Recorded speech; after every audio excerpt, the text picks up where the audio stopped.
에는 오후까지 가끔 비가 오겠습니다.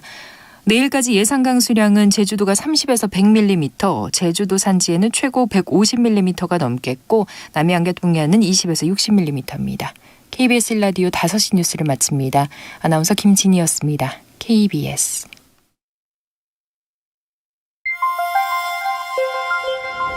대한민국 중심 채널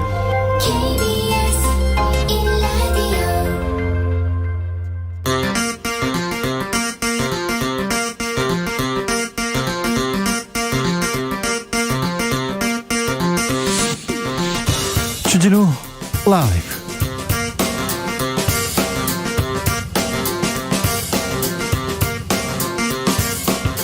2021년 8월 13일 금요일입니다. 안녕하십니까, 주진우입니다. 이재명 지사가 모든 경기도민에게 재난지원금을 지급하겠다고 밝혔습니다. 이낙연 후보는 형평성이 손상됐다고 비판했습니다. 여야 대권주자들 크게 반발하고 있습니다. 국민의힘은 토론회를 두고 벌어진 윤석열 후보와 이준석 대표 간의 갈등 풀릴 기미가 보이지 않습니다. 이런 가운데 홍준표 의원이 윤석열 후보에게 보수 괴멸의 앞잡이라고 치고 나왔습니다. 요동치는 대선판 정치연구소에서 들여다봅니다. 국정농단, 사법농단, 적폐청산의 발걸음 아직 갈 길이 멀어 보입니다. 국정농단 사건으로 복역 중이던 이재용 삼성전자 부회장이 오늘 가석방됐습니다. 그리고 사법농단의 주역 임성근 전 부장판사는 2심에서도 무죄를 선고받았습니다. 법원은 재판 관여는 맞지만 직무 권한이 없어서 위법은 아니라고 했는데 이게 무슨 말일까요? 아니, 직무 권한이 없는데 관여했으면 더 크게 벌여야 되는 거 맞는 거 아닌가요? 임성근 전 판사의 탄핵 소추를 주도했던 이탄희 더불어민주당 의원과 분석해 보겠습니다. 제76주년 광복절이 다가옵니다. 1945년 8월 15일 광복, 그리고 대한민국 정부 수립까지 3년. 대한민국은 격동의 바람이 불었습니다. 이승만과 김구 두 지도자의 등장과 남한만의 단독 정부 수립까지 숨겨진 이야기들. 광복절 특별대담 격동 1945, 서울대학교 박태균 교수와 함께하겠습니다. 나비처럼 날아 벌처럼 쏜다. 여기는 주진우 라이브입니다. 오늘도 자중자애, 겸손하고 진정성 있게 여러분과 함께 하겠습니다. 광복절 연휴가 다가옵니다. 방역당국은 이동을 자제해달라고 당부하고 또 당부했는데요. 이번 연휴 마지막 연휴인데요. 휴가철 집콕이 정답입니다. 연휴 계획 있으시면 집에서 뭐 하면서 놀면 즐거운지 알려주십시오. 지혜를 나눠주십시오. 샵 9730, 짧은 문자 50원, 긴 문자는 100원입니다. 콩으로 보내시면 무료입니다. 그럼 주진우 라이브 시작하겠습니다.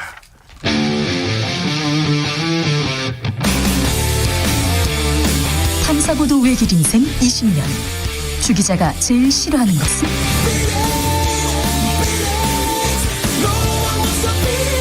이 세상에서 비리와 부리가 사라지는 그날까지, 오늘도 흔들림 없이 주진우 라이브와 함께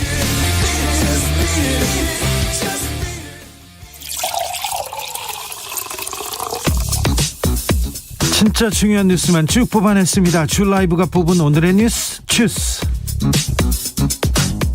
정상근 기자, 어서 오세요. 안녕하십니까. 코로나 확진자 살펴볼까요? 네, 오늘 0시 기준 신규 코로나19 확진자 수가 1,990명이 나왔습니다. 2,000명 육박했습니다. 네, 어제보다 조금 늘었지만 지역 발생 확진자 수는 어제보다 적고요. 해외 유입 확진자 수가 어제보다 많아졌습니다. 예. 그리고 사흘째 2,000명 안팎의 확진자가 나오고 있는데, 이 수도권은 1,125명으로 어제보다 다소 줄었습니다만 비수도권이 788명이 나와서 점점 늘고 있습니다. 특히 부산의 확진자가 180여 명 가까이 되고요. 경남도 그렇죠. 네, 경남도 122명, 연일 100명 넘고 있습니다. 예. 경북도 77명이나 나왔습니다. 부산, 경남 아무래도 휴가지여서 이렇게 확진자가 늘고 있다는 또 그런 해석하시는 분들도 있습니다. 김부겸 국무총리가 대국민 담화를 발표했습니다. 네, 김부겸 총리는 내일부터 시작되는 3일간의 연휴 동안 모임과 이동을 최소화해달라라고 당부했습니다. 김부겸 총리는 지금 확진자 4명 중 3명꼴로 델타 변이가 검출돼서 이미 우세종이 됐고 네. 이렇게 되면 2학기 전면 등교도 영향을 받을 수 있다라고 진단했습니다. 그리고 기업도 방역 단계별로 권고한 재택근무 비율을 최대한 준수해달라라고 요청했습니다. 예. 또한 김부겸 총리는 그 일부 제약사의 백신 공급 차질로 인해 신속한 접종을 원하시는 대다수 국민들께 심려를 끼쳐드려 매우 송구스럽다라며 사과를 하기도 했고요. 하지만 추석 전 이 국민 70%의 1차 접종을 위해 흔들림 없이 갈 것이다라고 약속했습니다. 그리고 광복절 집회 자제도 촉구하기도 했고 또 병상 확보 등 의료 대응 체계도 강화하겠다라고 밝혔습니다. 질병관리청은 아스트라제네카 백신 접종을 30세 이상으로 확대하겠다고 밝혔습니다. 네, 정부는 그동안 아스트라제네카 부작용으로 알려진 이 혈소판 감소성 혈전증 발생을 우려해서 50대 이상에게만 아스트라제네카 백신 접종을 권고해왔는데요. 의료 현장에서 자녀 백신 폐기가 잇따르자 만 30에서 49세 연령층도 아스트라제네카 자녀 백신 접종을 허용하기로 했습니다. 오늘부터 당장 시행이 됩니다. 그리고 정부는 미국 제약사인 화이자와 내년에 쓸 백신 3천만 회분을 추가로 구매하는 계약을 체결했습니다. 이번 계약에는 필요한 경우 상호 합의된 기간이나 조건에 따라 3천만 회분을 추가로 구매하는 옵션도 포함이 됐습니다.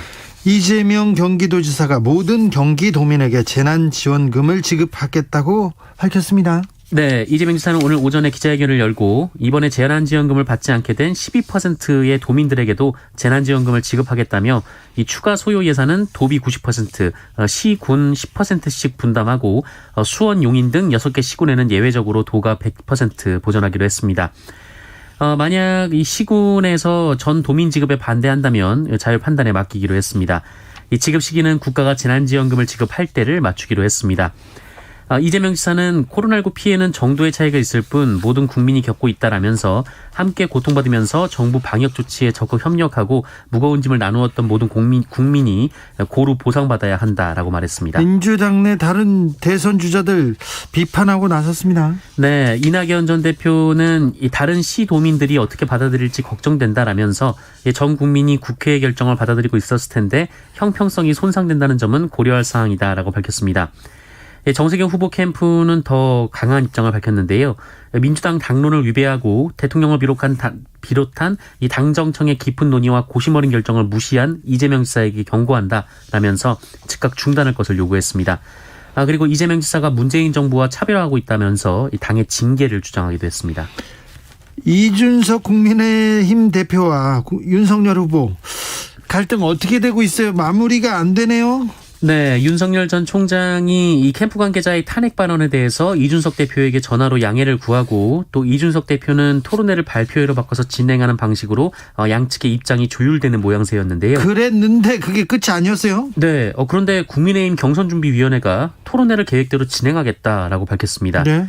경선준비위원장인 국민의힘 서병수 의원은 오늘 여러 가지 말이 있지만 토론회는 그 틀을 그대로 유지한다라면서 이미 13명 중 12명이 토론회에 참석하겠다고 밝혔는데 그 방식을 변경한다면 또 다른 논란이 생길 수 있다라는 취지로 설명했습니다. 토론회는 한다. 그런데 윤석열 후보 말고는 나머지는 다 참석한다고요? 네. 지금 서병수 의원 말 다르고 이준석 대표 말 다르고 윤석열 후보 말 다릅니다. 그런데 아무튼 윤석열 후보 측에서 이준석 대표한테 굉장히 좀 불만이 많은 것 같아요. 오늘도 공세를 이어나가고 있습니다. 네, 이 국민의힘 재선급 의원들이 오늘 이준석 대표를 향해서 내부를 향해 쏟아내는 말과 글에 대해 깊은 우려를 표한다는 비판 성명을 발표했습니다. 재선 의원 16명이 이름을 올렸고요. 이들은 많이 올렸네요. 네, 이 당대표는 정권 교체를 위한 공정한 경선 관리에 최선을 다해야 한다라고 주장했습니다. 이 16명 중 상당수가 윤석열 캠프에서 이미 활동 중인데요. 이 성명을 작성을 주도한 사람이 이 정점식 의원인데 이 공정과 상식위원장을 캠프에서 맡고 있고요. 윤한홍 의원은 이 종합상황실 총괄부실장, 이철규 의원은 조직본부장 등을 맡고 있습니다. 홍준표 의원도 이빨이라고 하면 안 되겠죠? 네. 목청을 지금 높이고 있습니다. 네, 이준석 대표를 유승민계라고 공격하고 윤석열 후보와의 갈등을 계파 갈등으로 몰아가면서 이준석 대표를 폄하하고 있다라면서 이건 아주 못된 발상이라고 반박했습니다. 네, 또 뜨끔하게 한마디는 했어요. 윤석열 후보는 또 설화에 휩싸였습니다. 네, 윤석열 전 총장이 어제 코로나19 관련해서 이 지난해 초에 이 중국발 입국을 통제해야만 했다라고 주장했습니다. 윤석열 전 총장은 재작년 12월 이 중국 우한을 중심으로 코로나19가 창궐하기 시작했다면서 당시 전문가들이 중국발 입국을 강력히 통제해야 한다고 요구했는데 과학에 의해 조치를 취하지 않았다는 것은 정치적인 고려를 의심할 수밖에 없다라는 취지로 설명했습니다. 그러면서 코로나19 바이러스를 우한 바이러스로 지칭하기도 했는데요. 하지만 이 논란은 지난해 초에 이미 정리가 된 그럼요. 논란입니다. 네. 이 특정 국가나 인종의 혐오를 불러일으킬 수 있는 표현은 삼가자라는 것이 지금 국제적 표준이 됐고 국가별 변이 바이러스도 지금 알파 변이, 델타 변이로 나라 이름을 빼고 부르고 있습니다. 그리고 코로나19 창궐 당시 중국의 입국을 막았던 국가들도 코로나19 대유행을 겪기도 했는데요. 지금 유럽과 미국에서 동양인들이 차별과 혐오를 겪고 있고 우리 교민들도 피해를 입는 상황에서 부적절한 발언이라는 지적이 나오고 있습니다. 우한 입국을 통제했어야 된다. 우한 바이러스 이런 얘기. 아니 캠프에서 이 대권 이거 수업을 이렇게 열심히 받고 있다면서 공부하고 있다는데 조금 잘못 배우고 있는 것 같습니다. 지금 문제가 큰데요. 네. 네 캠프에서 좀 선생님들이 좀 잘못 배우고 있는 것 같아요. 네, 잘 모르고 있는 것 같고요. 이재용 삼성전자 부회장이 오늘 오전에 석방됐습니다. 네, 이재용 부회장은 오늘 오전 10시쯤 서울구치소 정문을 걸어 나온 뒤 이 국민 여러분께 너무 큰 걱정을 끼쳐드렸다. 정말 죄송하다며 고개를 숙였습니다. 그러면서 본인에 대한 걱정, 비난, 우려, 큰 기대를 잘 알고 있다면서 열심히 하겠다라고 말했고요. 이후에는 취재진의 질문에 아무 답변하지 않고 서울구치소를 빠져나갔습니다. 네. 이재용 부회장이 석방된 것은 지난 1월 18일 국정농단 사건 파기환송심에서 징역 2년 6개월의 실형을 선고받고 재수감된 지 207일 만입니다. 이재용 부회장은 관련법에 따라 가석방 기간에 보호관찰을 받게 되고요. 취업 제한 규정도 그대로 적용됩니다. 언론에서는 13kg 줄고 흰머리 늘었다면서 안쓰럽다고 난립니다. 그리고 이재용 부회장이 나오자마자 서초 사옥을 방문했다면서 계속해서 안쓰럽다고 계속 얘기하는데 이재용 부회장이 아무튼 구치소를 나오자마자 서초동 삼성 사옥을 방문했습니다. 평소에는 잘 안 가시는데 평소에는 잘 출근 안 하시는데 출근을 하셨습니다. 청와대에서 이재용 가석방에 대해서 입장을 밝혔어요. 네, 문재인 대통령은 오늘 이재용 삼성전자 부회장의 가석방에 대해서 이 국익을 위한 선택으로 받아들인다라면서 국민들께서도 이해해 주시기를 바란다라고 밝혔습니다. 국익을 위한 선택이요? 네, 문재인 대통령은 반대하는 국민의 의견도 옳은 말씀이라면서도 한편으로는 엄중한 위기 상황 속에서 특히 반도체와 백신 분야에서 역할을 기대하며 가석방을 요구하는 국민들도 많다라고 설명했습니다. 네, 반대하는 국민의 의견도 옳은 말씀이라고 합니다. 안타깝게도 육군에서 성추행 사건으로 목숨을 잃기도 했는데 해군에서도 성추행 사건이 발생했어요. 네, 마침 오늘 이 공군 이모 중사 사망 사건과 관련해서 가해자 재판이 시작됐는데요. 그런데 해군에서도 비슷한 일이 벌어졌습니다. 해군에 따르면 부대 상관으로부터 성추행을 당했다고 신고한 해군 여군 중사 A 중사가 어제 오후 부대 숙소에서 숨진 채 발견됐는데 네. 극단적인 선택을 한 것으로 추정이 되고 있습니다. 이 A 중사도 성추행을 당했다면서요. 네, 지난 5월 27일 이 민간 식당에서 같은 부대의 비상사로부터 성추행을 당했다고 신고를 했습니다. 그리고 비상사와 분리된 상태이고요. 이 가해자인 비상사에 대한 수사가 진행 중입니다. 네. 그런데 이 공군 이모 중사 사건과 유사한 점이 너무 많습니다. 일단 사건 발생 직후 이 상관의 피해 사실을 알렸는데 정식 신고는 하지 않고 있었습니다. 혹시 공군 이중사 사건처럼 상관으로부터 압박을 받은 것 아닌가라는 의혹이 제기되고 있는데요. 의심할 수밖에 없습니다. 네, 실제로 피해자가 지난 7일 부대장과의 면담에서 피해 사실을 재차 호소하고 이틀 뒤에 이 피해자 요청에 따라 사건이 정식 보고됐다는 점에서 의심이 더 짙어지고 있습니다. 네. 그리고 해당 부대가 섬에 위치해 있는데요. 이 A 중사가 지난 9일에야 육상 부대로 파견 조치됐습니다. 그러니까 지난 5월에 사건이 벌어졌는데 3개월 가까이 같은 부대에서 두 사람이 근무를 했다라는 의미입니다. 이건 공군 사건하고 유사하네요. 네. 그리고 부석종 해군 참모총장을 비롯한 지휘부 보고는 피해자가 숨진 뒤에야 이루어졌다는 점도 이 공군 이중사 사건을 연상케 합니다. 부석종 총장은 보고를 받은 즉시 엄정 수사를 지시하고 서욱 국방부 장관에게 관련 내용을 보고했습니다. 그리고 서욱 장관은 국방부 조사본부 해군 중앙수사대에 수사를 투입했습니다. 국방부 조사본부 등은 이번 사건에 대해 철저히 수사해서 관련 법에 따라 엄중하게 처벌할 것이다라고 밝혔습니다. 육군에서도 공군에서도 그리고 지금 해군에서도 성추행 사건이 계속 일어났습니다. 문재인 대통령은 사건 보고를 받고 격노하면서 한치의 의혹도 없도록 국방부는 철저하게 수사하라고 지시했습니다. 주스 정상근 기자 함께했습니다. 감사합니다. 고맙습니다. 윤서영님께서 금요일입니다. 퇴근 중인데요. 집에 가면 17일 출근까지 홈캉스 할 거예요.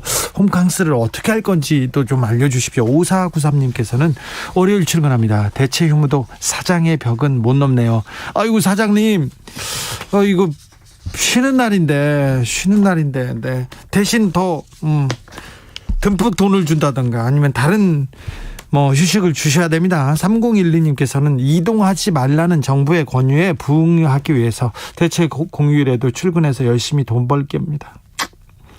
와, 너무 좋아요. 돈도 벌고 이동도 안 하고. 네, 좋습니까? 아하님께서는 별 볼 일 없는 세상에 별똥별 봤어요. 이렇게 얘기합니다. 제가 어제 별똥별을 말 못해가지고 많이 혼났습니다. 더 잘하겠습니다. 1720님께서 광복절 연휴에 뜨개질하면서 여자 배구 올림픽 다시 볼 겁니다.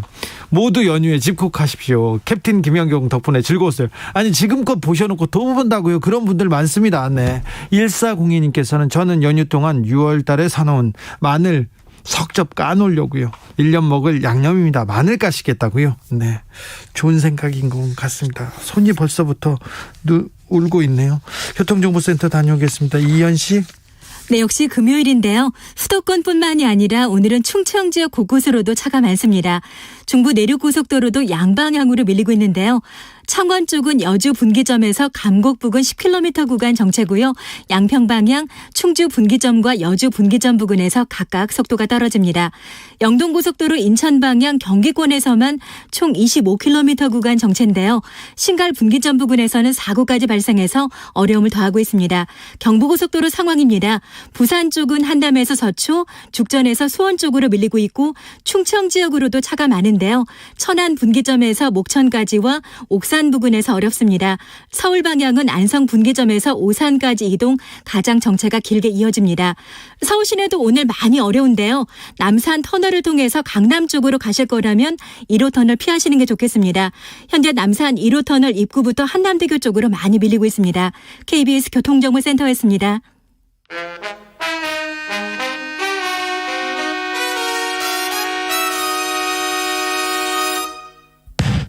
주진우 라이브 돌발 퀴즈. 오늘의 돌발 퀴즈는 객관식입니다. 문제를 잘 듣고 보기와 정답을 정확히 적어 보내주세요. 오늘의 문제. 지난해에 이어 올해도 러시아 이곳 지역 곳곳이 막대한 산불 피해를 입고 있습니다. 이번 산불로 발생한 연기가 북구까지 도달했다는데요. 외신에 따르면 올해 이곳 산불 피해 면적은 한반도 전체 면적의 73%라고 합니다. 러시아 오레산맥에서 태평양 연안에 이르는 북아시아 지역으로 추운 걸로 유명해 얼어붙은 땅이라고도 불리는 이곳은 어디일까요? 보기 드릴게요. 보기 1번 시베리아, 2번 하와이. 샵9730 짧은 문자 50원, 긴 문자는 100원입니다. 지금부터 정답 보내주시는 분들 중 추첨을 통해 햄버거 쿠폰 드리겠습니다. 주진우 라이브 돌발 퀴즈 월요일에 또 만나요.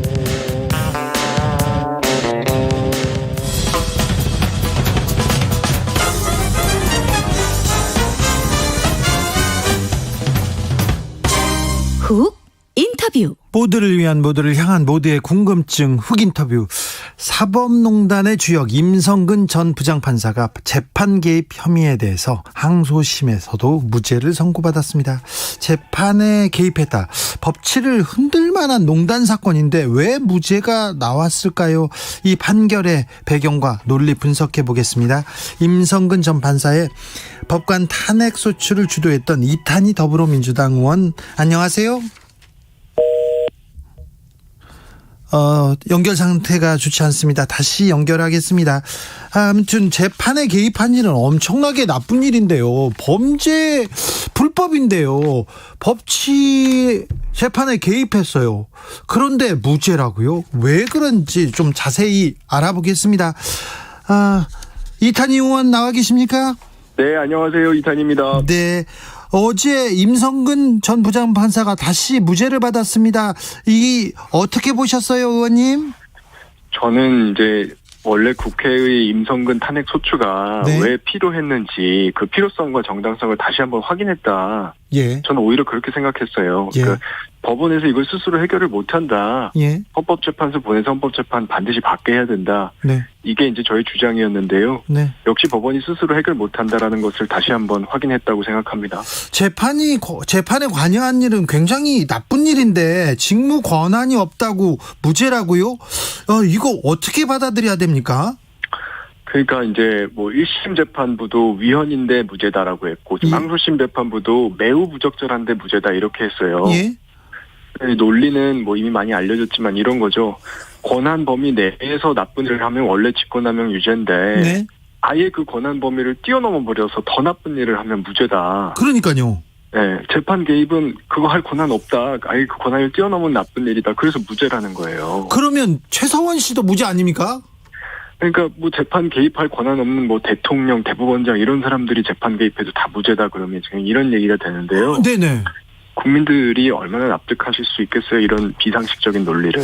예전에 그 강원랜드에서도요, 이 채용 청탁했을 때, 네. 그 채용 청탁 비리를 했을 때, 힘이 센 사람이 그 권한 안에, 그러니까 관련 상임이거나 아니면 관련 동네거나 그렇지 않고 다른 데에서 더 큰 힘으로 이렇게 청탁을 했을 때는 무죄가 나오더라고요. 저도 이 판결이 후대 판사들한테 나쁜 일 할 때는 예. 아예 권한을 뛰어넘는 아주 나쁜 일을 차라리 해라. 이런 잘못된 메시지를 줄까봐 정말 두렵습니다. 처벌을 안 하는 건가요? 못 하는 건가요, 법원은? 뭐 이제 안 한 거죠, 뭐. 못할 네. 거는 없죠. 판사의 권한이니까요. 근데 이제 우리가 결국은 이제 헌법재판소라도 단호한 결정을 통해서 재판 개입 단죄를 해야 된다. 예. 라고 하는 거를 확인했다는 게 핵심이라고 생각하고요. 그걸 확인했는데 그러면 근데 네. 법원에서 무죄 나왔으니까 헌법재판소에서도 이거 좀 봐줘야 되는 거 아니야? 이렇게 또 영향을 미칠까 봐 걱정이 되기도 합니다. 뭐 충분히 걱정은 할 수 있는데요. 근데 저는 이제 헌법재판소는 독립적으로 판단해 줄 거라고 믿고요. 네. 거꾸로 보면 이제 법원이 해결 못하니까 헌법재판소가 이걸 해결을 해줘야 될 역사적인 소임이 있구나. 네. 이렇게 받아들여 줄 수도 있는 거니까요. 그렇게 해주기를 기대해 보는 거죠. 네. 저기 잊고 계신 분들도 있는데요. 임성근 네. 판사는 뭘 잘못해서 탄핵했습니까? 뭐가 그렇게 잘못돼서 이분은 꼭 탄핵해야 되겠다 이렇게 생각하셨고요. 여러 가지 재판들에 개입했고 예. 판결문을 미리 빼내서 자기가 재판을 한 번도 직접 진행하지도 않았으면서 법정에서 증인들 눈 한 번 마주쳐보지 않고 증언 들어보지도 않았으면서 판결문 내용을 수정하고요. 그래서 예. 소위 빨간펜 선생님 이런 닉네임까지 얻으셨고요. 그 재판 중에 특히나 세월호 7시간 재판이라고 해서요. 네. 사실상 이제 세월호 가족들 탄압하는 용도로 쓰인 정치적인 그런 재판에서 박근혜 전 대통령 원하는 입김대로 판결문 바꿔주는 역할을 했습니다. 재판은 독립돼야 되는데 법과 양심에만 이렇게 따라서 판결이 나와야 되는데 이렇게 관여하면 진짜 나쁜 일 아닙니까? 그렇죠. 그리고 법원도 스스로 나쁘다고 하면서 무죄를 하고 있는 거니까요. 그래서 저는 뭐 계속 강조하지만 헌법재판소에서 이 국민들이 느끼는 이 무력감, 예. 판사 잘못해도 도저히 처벌할 수 없다는 거야? 이런 무력감을 좀 해소해 주기를 바랍니다. 사법농단 다른 재판들은 어떻게 진행되고 있습니까? 지금 뭐 아주 재판이 지연되고 있고요. 네. 그래서 이제 국민들께서 사실 기억 속에서 거의 잊혀져 가고 있는 상황인 경우들이죠, 대부분. 네. 그래서 유죄 판결을 받은 사람들도 있긴 있는데 소수고요. 예. 대부분의 판사들은 이제 기소가 안 돼서 아예 징계도 안 받고 명예롭게 퇴임해서 정관예우 혜택을 받고 있는 경우도 있고요.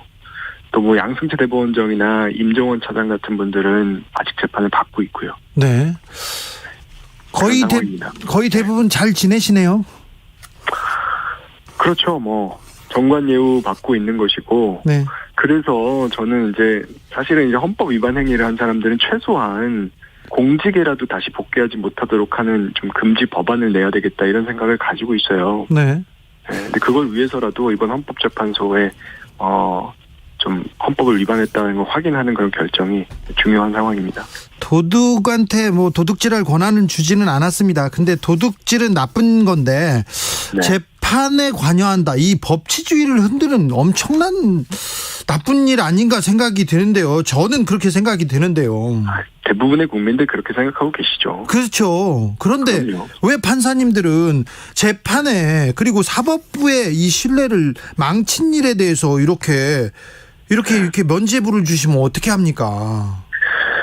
그게 참 정말 그리고 답답한 것이 이렇게 함으로 인해서 판사들을 혹시라도 감싸할 수 있다고 생각한다고 하면 오산인 것이요. 예.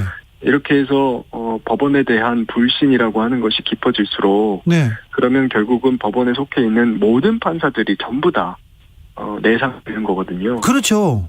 네, 그래서 이제 우리나라 사법 신뢰도가 OECD 최저 수준인데 네. 점점 고착화되고 있는 것 같아서요. 네.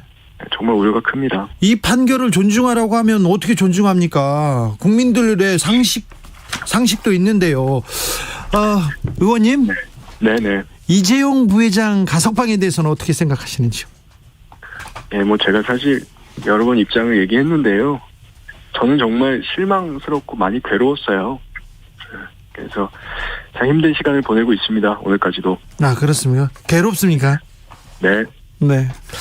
아무튼 이해할 수 없는 재판이었고요. 판사님들이 재판의 신뢰 그리고 사법부의 신뢰에 대해서도 조금 더 고민했으면 합니다. 말씀 잘 들었습니다. 이탄희 더불어민주당 의원이었습니다. 네, 고맙습니다. 정홍주님께서 권한이 없는 사람이 개입했으면 더 중하게 처벌해야죠. 이게 국민의 상식인데 상식을 못 쫓아옵니까, 판사님들? 나비처럼 날아 벌처럼 쏜다. 주진우 라이브.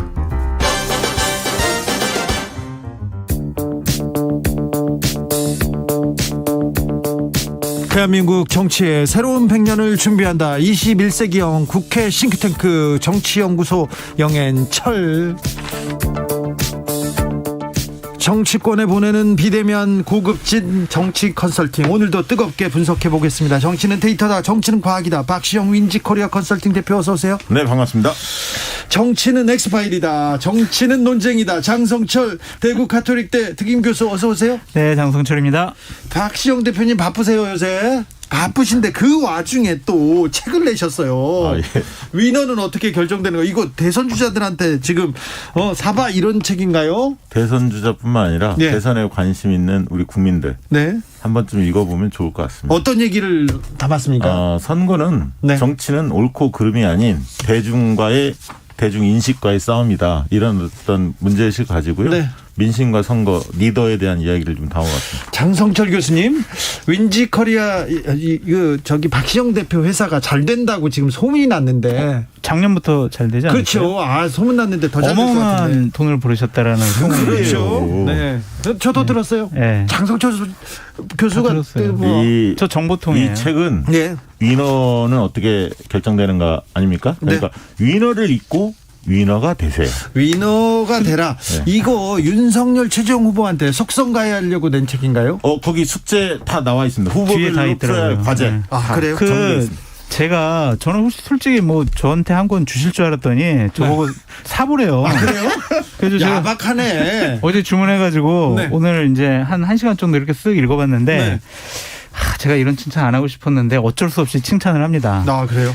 꼭 읽어보셨으면 좋을 만한 내용들이 많이 있다. 균형감 있게. 네, 특히 캠프에 있는 분들은 꼭 읽어보셔라 네. 라고 말씀드리고 싶습니다. 특별히 대선 후보 최재형 윤석열 후보한테 권한다고 합니다.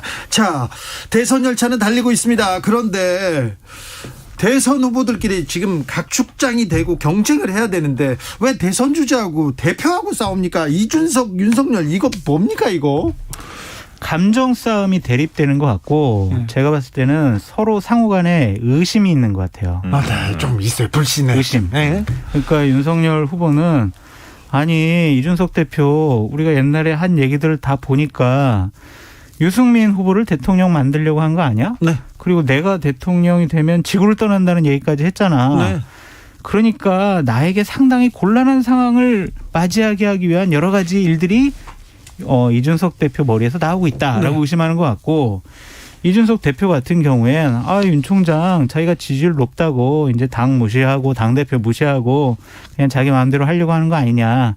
그래서 상호 간의 의심에 불신까지 더해졌다. 그래서 상당히 위태롭게 보인다라는 생각이 듭니다. 비슷한 진단인데요. 저는 이준석 대표가 사실은 첫 번째는 좀 잘못한 측면은 있어요, 분명히. 왜냐하면 당대표는 좀 사감을 드러내면 안 되거든요.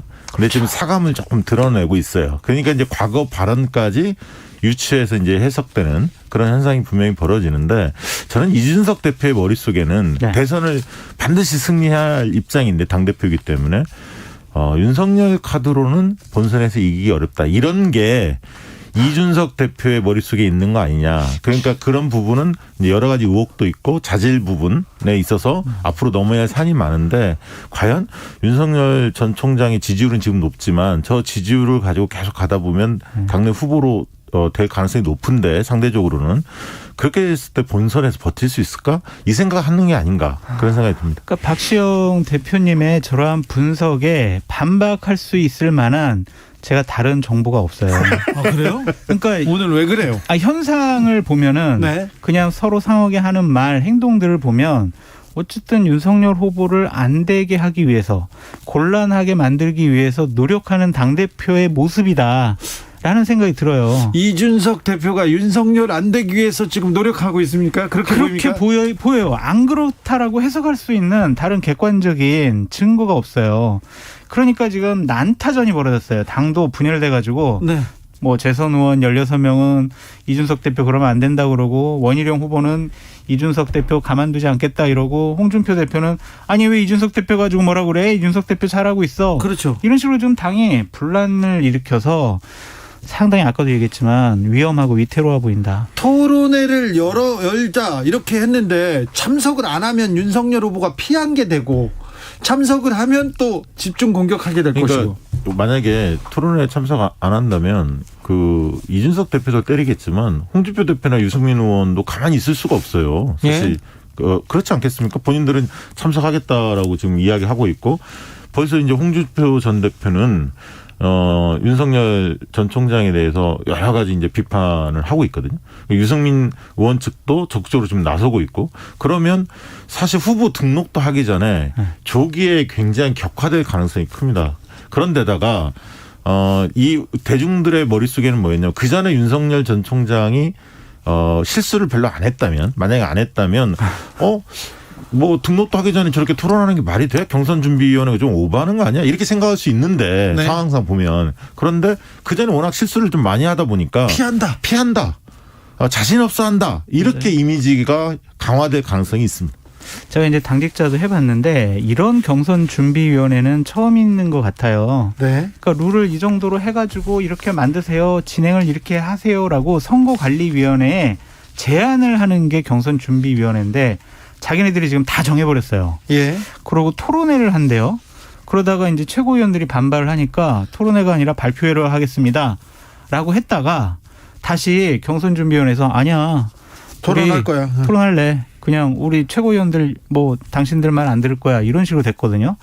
지금 당이 이게 뭐 리더십이 제대로 서 있느냐 이렇게 의심할 수밖에 없어요. 그러니까 이런 것들의 모든 근본 원인이 이준석 대표가 현안 문제에 대해서 너무 많은 자기의 1차원적인 생각을 가감없이 얘기하는 게 문제다.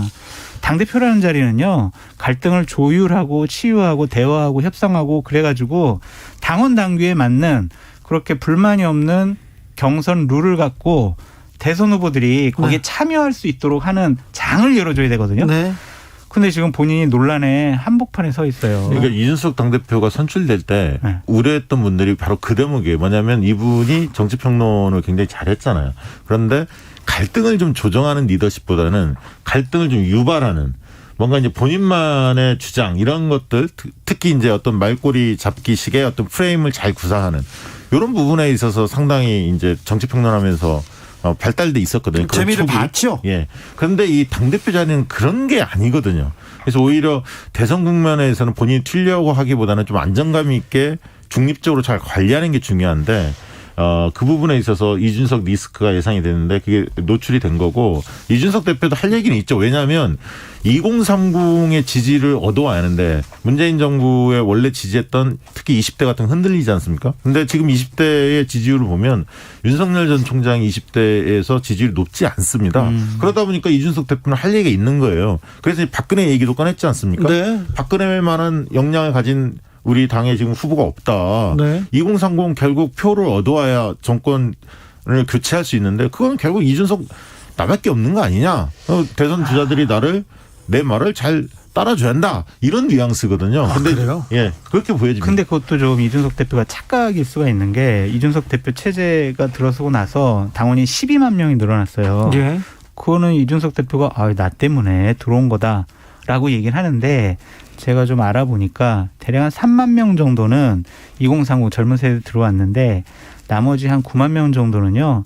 좀 60대 이상 그런 당원들이 많이 들어왔어요. 대선 앞두고. 거기에 추천인의 명을 보면은 네. 윤석열이라는 그런 추천인이 되게 많이 있대요. 아. 그런 거 보면 윤석열 총장을 대통령 후보로 만들기 위한 어떤 보수층 60대 이상의 분들이 대거 참여했다라는 네. 생각이 들고 대략 18일 날 이제 그 토론회인지 뭐 발표인지 뭐 한다고 하는데 윤석열 후보 측이 반대하고 있어요 지금. 네. 못들어 참여해 이러고 있는데 제가 예상하기에는 윤석열 후보가 네. 전격적으로 나올까? 그래요 내가 한번 나갈게요라고 이제 결심할 수도 있다. 18일이요. 일단 그 18일 토론회인지 발표인지 몰라도 관심은 집중됩니다. 관심은 집중되는데. 근데 그날 네. 원래 이제 호남 광주에서 김대중 대통령 서거일이거든요. 그때. 8월 18일 12주기 김대중 대통령 서거일입니다. 그래서 아마 후보들 중에서도 거기 가려고 했던 후보들이 있을 텐데 네. 그러한 일정들도 좀 하나의 변수가 아닐까 생각이 듭니다. 장성철 교수님 그런데 네. 토론회 내보내기 전에 이 좀 설화 이거 있잖아요. 말실수 이런 거는 조금 정리가 돼야 되는데 뭐 원전도 그렇고 우한 바이러스 이런 얘기까지 나오는 걸 보면 굉장히 우려하는 사람들이 국민의힘 내부에서도 있습니다. 근데 만약 발표 형식으로 한다면 설화는 없을 가능성이 높아요. 왜냐하면 7분 정도 발표하는 거거든요. 네. 그러면 그냥 딱 준비해 준 거 이렇게 읽고 하면 되는데 질문을 받거나 상호 토론이 있거나 이러면 또 본인의 생각을 가감없이 얘기할 거잖아요. 예. 불안할 수 있다. 그러니까 나는 저 우한 발언 보면서 네. 윤석열 전 총장이 너무 이렇게 보수 색채가 강한 언론사의 네. 입장 또 그런 분들의 말씀이 너무 영향을 많이 받았던 거 아닌가. 근데 우한 발언하면 보수 색채입니까? 지금 그 전문가들이 이미 정리가 다 됐잖아요. 네. 혐오의 발언이라고 하지 않습니까? 알겠습니다. 네. 하면 안 되죠. 네. 네. 최재형 후보는 어떻습니까?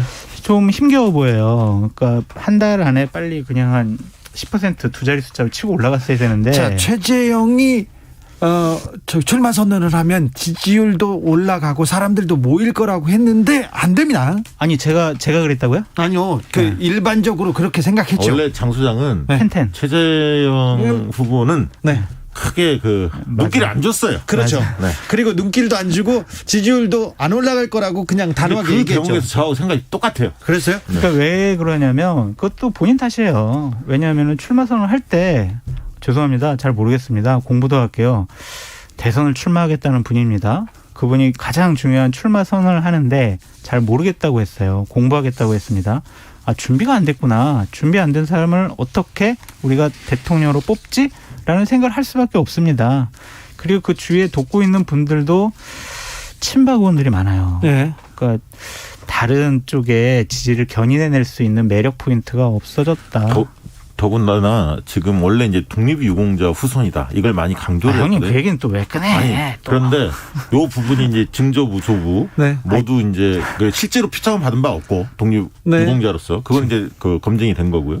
그다음에 친일 행각을 했느냐 안 했느냐 요 부분으로 지금 옮겨가고 있는데 여러 지금 증거들이 나오고 있습니다. 그러다 보니까 오늘 여의도권에는 최재형 중도 낙마설 뭐 이런 것들이 막 흘러다녔습니다. 그거 관련해서 김영우 상황실장이 이거는 허위 사실이다. 가만두지 않겠다. 고발하겠다라고 했습니다. 네.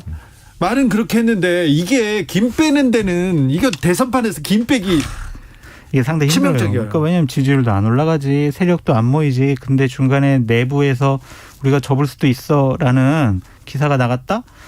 이게 기를 확 죽이는 거예요. 그러니까요. 그런데 자 그렇다면 윤석열도 답보. 네. 최재형은 지지부진. 그러면 다른 분들이 결국 그 얘기는 그 지지율을 이번 대선판은 재수생들이 좀 유리한 거 아니냐. 재수생, 삼수생. 왜냐하면 야권 쪽에서도 지난번 대선에 나왔던 홍준표, 유승민 네. 이런 분들이 있고요. 예. 물론 여권에서는 이재명 지사 같은 예. 게 이제 재수생이고, 물론 여권은 또 이낙연 후보는 또 첫 번째 도전입니다. 그 재수생을 상당히 지금 밀어주는 아니 듯한. 그게 아니라 그러네요. 약간 그 정치, 그러니까 이낙연 후보는 그런 입장, 정치를 오래 한 분이지만 야권 쪽에 지금 윤석열, 최재형 두 분은 이제 처음으로 뭐 배지를 해본 경험도 없고 네. 사실 정치를 해본 경험이 없는 분들인데 30여일, 100여일 이렇게 했습니다. 네, 근데 이제 두 분이 그 정치 초년생 프레임에 확실히 걸려들었어요. 근데 그것은 시비는 누구나 시비는 걸 줄 알았지만 스스로 자초한 측면이 컸기 때문에. 청취자 여러분, 저 지금 박시영 대표님의 저런 말씀은 이재명 지사를 밀어주기 위한 고도의 전략이 아니냐라고 제가 분석을 해봅니다. 박시영 대표님, 저는 그 홍준표를 밀어주기 위한 전략입니다. 새로운 인물에 대한 열망, 이번에 시대 정신 아닙니까? 그리고 정치판의 새 인물, 항상 국민들이 원하는 거 아니었습니까? 근데 그 정서 분명히 있었죠. 예. 새 인물을 늘 갈급합니다. 그런데 안철수 대표의 거듭된 실패로 사실 삼지대 시장도 많이 줄어들었고요. 그다음에 지금이 굉장히 그 격변한 시대고 전환의 시기이기 때문에 약간 검증된 리더십에 대한 선호가 좀 더 높은 게 아닌가 그런 생각이 듭니다. 그 윤석열 총장 뭐 지지율이 좀 뭐 답보다 좀 하락이다 그렇게 얘기하시는데 그거는 여론조사 기관마다 좀 다른 것 같고요. 크게 다릅니다. 네, 그러니까 전화 면접하고 그냥 뭐 편차가 그냥 ARS랑 좀 다른데. 일단은 윤석열 총장이 정권 교체라는 그러한 화두를 선점을 해버렸어요. 예. 제가 봤을 때는 그렇게 지지율이 막 하락하거나 경쟁력이 없어지거나 그러기에는 힘든 상황인 것 같다. 그렇습니다. 저는 그 부분 동의하고요. 네. 단기간에 빠질 가능성은 별로 없습니다. 장기간으로 빠져요? 빠진 다음에 언제 네. 빠지냐. 네. 8강이 추려지고 9월 한 10일경에 추려지지 않습니까? 15일? 그러면 이제 9월 중순부터 네. TV토론이 열릴 텐데 8강 8분을 중심으로 그리고 그다음 이제 10월 달에 4분을 추려서 네. 하는 거 아닙니까? 네. 그 과정에서 9월 중순부터 저는 TV토론에 붙으면 네. 조금씩 빠지기 시작할 거다. 그렇게 예상하고 있습니다. 뭐 지도작감이 아니다라고 판단할 수가 있다. 네. 3237님께서 유승민이 블루칩이네요 얘기하고 천성현님께서는 새 인물이 무식하면 안 되죠. 2525님 저도 공부하고 있어요. 대통령 후보가 될까요? 될 수 있습니다. 후보야. 자 그런데 공부하고 계시다고요? 네, 공부하고 있으면 좋은 책을 읽으셔야죠. 알겠습니다. 민원은 어떻게 만들어집니까? 자 이번에는 부동산을 잡는 사람 그리고 경제를 잡는 사람이 절대적으로 유리할 것이다. 그리고 MZ 청년층 여성을 잡는 사람이 필요하다. 각종 여론조사에서도 이 공약을 좀 선점해야 될 텐데 얘기합니다. 이재명 지사가 기본 시리즈로 마구 치고 나오고 있는데 다른 후보들은 견제하고 있습니다. 이 기본 시리즈를 그 공약으로 내세운 이재명 지사의 행보 그리고 다른 후보들의 반격 어떻게 보시는지요? 아니, 실제로 이재명 지사가 뭐 그전에 경기도지사 시절에 이미 3가지 공약에 대해서는 그 당시에도 이야기한 바는 있어요. 네. 그래서 경제적 기본권을 강조했고 3가지가 공약으로 나올 것 같다라고 다른 경쟁 후보 측에서 내장을 했는데 어쨌든 뭐 허점도 있죠. 그래서 논란도 많습니다. 논란도 많은데 어쨌든 정책 이슈에 있어서 주도권을 잡아가는 것은 이재명 지사한테 나쁘지 않습니다. 왜냐하면 다른 분들은 좋은 정책 발표해도 지금 부각이 별로 안 되고 있어요. 일단 화두를 던지는 거지 않습니까? 프레임을 선점한 거는 잘한 일인데 네. 그것이 어느 정도 현실성으로 실현 가능하냐를 두고 봐야 합니다. 네. 이재명 지사의 기본 시리즈는 현실성이 거의 없는 허황된 거짓말 약속이다라고 좀 말씀드리고 싶고요. 일각에서는 이런 얘기를 해요. 이재명 지사 형수의 욕설하고 형에게 욕설하고 정가 사범이고 그래서 기본이 안 돼 있는 분이니까 기본이라는 단어를 차용해서 기본 대출, 기본 부동산 이렇게 하는 것이 아니냐라는 비판을 받고 있어요. 제 얘기가 아닙니다. 네. 그런 식으로 이제 비판을 받고 있는데 대부분의 이제 후보들이 다 공급 위주의 정책을 얘기하고 있어요. 그렇습니다. 특별한 차이는 없어 보이고요. 예. 이재명 지사 공약은 일단은 재원 마련에 있어서 상당히 좀 어려움이 있지 않을까. 그래서 거짓 공약으로 비판받을 수 있다라고 말씀드립니다. 여론조사가 춤을 추는데요. 어디에서는 윤석열이 독보적으로 1등, 어디에서는 또 이낙연이 1등은 아니죠. 이낙연이 윤석열을 이긴다. 어디에서는 이재명이 독보적으로 1등, 이렇게 계속해서 여론조사 기관마다 좀 차이가 있는데 5122님께서 엊그제 대선 설문조사 전화 받았는데요. 윤석열 씨가 세 번째인데 야당 중에서 선택해야 하나 싶었는데 7번째인가 한참 후에 이재명 나오더라고요.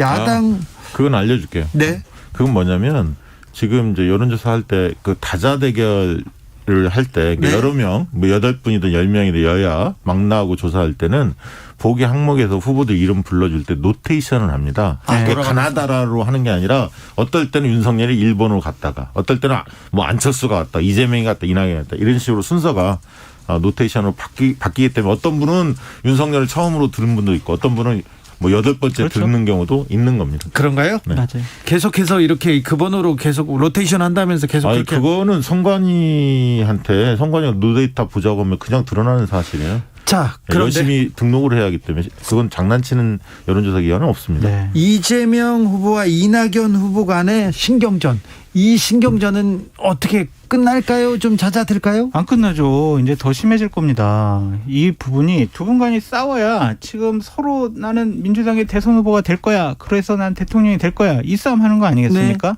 윈지코리아에서 아주 계속 좀 흐름과 다른 여론조사를 계속 발표하고 있는데 이낙연 후보도 윤석열 후보를 더 크게 이긴다라는 네. 그런 여론조사를 두 번째 이제 발표하셨어요. 세 번째. 세 번째요? 네. 세 번째 발표하셨는데 저 여론조사가 이낙연 후보에게는 정말 어떠한 큰 그렇죠. 도움과 네. 희망을 주는 것이다. 근데 왜 저한테 뭐 아까는 이재명 지사 뭐 저기 얘기를 하고 그러세요? 전 홍준표 얘기를 하는 건데. 뭐 네. 여권 후보 안 맞잖아요 지금 앞뒤가. 자, 대표님. 네.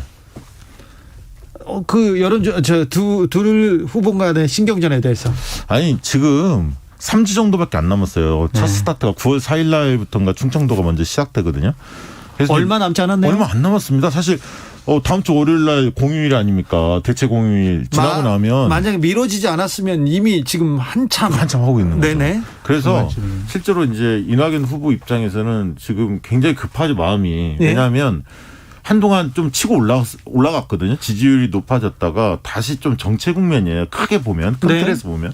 그래서 3강 구도로 가는 거 아니냐. 일각에서는 그렇게 예측을 했지만 실제로 윤석열, 이재명, 2강의 일중의 형태거든요. 다자대결에서. 근데 중요한 건 뭐냐면 민주당 지지층에서의 반응이에요. 왜냐하면 경선이기 때문에 당내 경선이기 때문에 국민선거인단에 대부분 민주당 지지층들이 들어와서 그렇죠. 투표하는 거거든요. 근데 그 층에서 지금 50%대 30%로 약 20%포인트 정도를 이재명 지사가 앞서고 있는 상황이에요. 만약에 이게 그대로 끝난다면 결선 투표 없이 끝날 가능성도 있어요. 1차에서. 때문에 이낙연 후보의 입장에서는 민주당 지지층의 마음을 얻기 위해서 지금 부지런히 움직일 수밖에 없고 그래서 네거티브 유혹도 당연히 있을 거고 그거 이제 검증이라는 표현을 해서 공격도 하실 텐데 어쨌든 격화될 수밖에 없는 국면이다 그렇게 보여집니다. 격화될 수밖에 없는 국면인데 네거티브가 잘 먹히고 있다는 생각은 안 듭니다. 조금 서른 선대위원장이 이낙연 캠프 쪽에서 큰 오버했죠. 실수했죠. 네, 큰 오버했죠. 실수 같아요. 그렇습니까? 지도자나 후보가 해서는 안 될 말이에요. 그런 얘기. 아니 어떻게 이거를 불복한다고 그래요? 그거는 말이 안 된다. 대놓고 불복이란 표현은 안 했지만 그런 뉘앙스로 읽혀질 수밖에 없었죠. 그렇죠. 네. 1521님께서 욕 좀 하면 어떻습니까? 상황이 그럴 만하면 욕도 나올 수 있죠. 국민을 욕보이는 정치인들보다는 낫습니다. 얘기하고요. 1788님은 토론 거칠수록 이낙연 후보가 우세할 겁니다. 이렇게 얘기합니다. 토론이나 말하는 거는 이낙연 후보께서 전 대표께서 굉장히 잘해요. 사실 말을. 근데 이재명 후보가요. 네. 상당히 방어를 잘해요. 방어 잘하고 되치기를 잘하더라고요. 아유, 순발력은 또 뛰어나죠. 네. 그 되치기에 대해서 이낙연 후보가 제대로 된 또 되치기를 못 하더라고요. 그렇습니까? 그래서 지금 싸우는 것을 보면 지금 TV 토론 보면 이낙연하고 네. 이재명하고 이재명 후보가 더 낫다고 보시는 건가요? 장석철 교수님. 지금 전력으로 봐서는 이재명 후보가 그게 뭐 진실이든 아니든 스킬은 더 뛰어난 것 같다. 그렇습니까? 그리고 무엇보다도 그 이낙연 검증의 시간이 된 거예요. 원래 컷오프 때는 이재명 때리기에 다 동참을 했는데 그다음에 이 후보로 확실히 치고 올라오니까 이낙연 후보가 다른 3위권 후보들은 이 후보를 또 끌어내려야 자기가 그 자리에 올라가서 결선 투표를 할 수 있는 그렇죠. 거거든요. 네. 그러니까 이낙연 때리게 좀 동참하는 그런 흐름도 보입니다. 장성철 교수님, 네. 야권에서는 국민의힘에서는 토론하면 누가 더 잘할까요? 제일 잘하는 건 유승민 의원, 홍준표 의원이죠. 유승민 의원, 홍준표 다 잘하는데 아마 대중의 머릿속은 홍준표 의원의 말만 기억에 남을 겁니다. 유승민 후보는요, 옳은 말은 많이 해요. 데이터도 많이 말하는데 끝나고 나면 머리에 안 남고요. 홍준표의 한마디만 기억에 남아요. 재밌으시니까요. 워낙 잘해요. 네, 춘철살인도 하시고 잘 공격하시는 것 같은데. 자, 두 분이 일단 독보적이고, 자, 최재형, 윤석열도 검사 시절에는 말 잘하기로 유명했습니다. 그게 정치권 용어로 바꿔서 얘기하시는 게 더 힘들 것 같아요. 그러니까 본인 생각을 얘기하는 것도 사고가 많이 나왔는데 네. 시나리오에 없는 상대방의 돌발적인 질문에 대해서 얼마나 다 임팩트 있게 정리를 잘해서 문제 안 되게 얘기할 수 있을까? 되게 불안하거든요. 근데 지금 패널들이랑 같이 연습을 많이 하고 계시다니까 나아진 모습을 보여줄 것 같아요. 국정에 대한 이해, 정치 현안에 대한 이해가 하루아침에 결코 될 수 없습니다. 그런 이해는 있대요. 있는데 있어요? 그거를 이제 좀 정제되게 잘 얘기를 하는 스킬만 지금 배우고 있다. 네, 그러면 한번 토론 지켜보죠. 기대해 보시죠. 네. 저는 최재형 후보가, 저는 이 부분은 잘 모릅니다. 더 공부하겠습니다. 이 또 진심 어린 그런 솔직하시잖아요. 솔직함이 또 마음을 움직일 수도 있다고 생각해요. 그러면 그 다음 대선에 나오셔야죠. 그렇습니까? 할 말이 없네요. 18일에 토론회가 예정대로 진행되면 다음 이 시간에는 할 얘기가 더 풍성해집니다. 정치연구소 여기서 인사드리겠습니다. 장성철, 박시영, 장성철, 오늘도 감사합니다. 감사합니다. 네. 저는 잠시 숨 좀 돌리고 있다가 6시에 2부에서 이어가겠습니다. 어디 가지 마시고요. 얼른 오세요.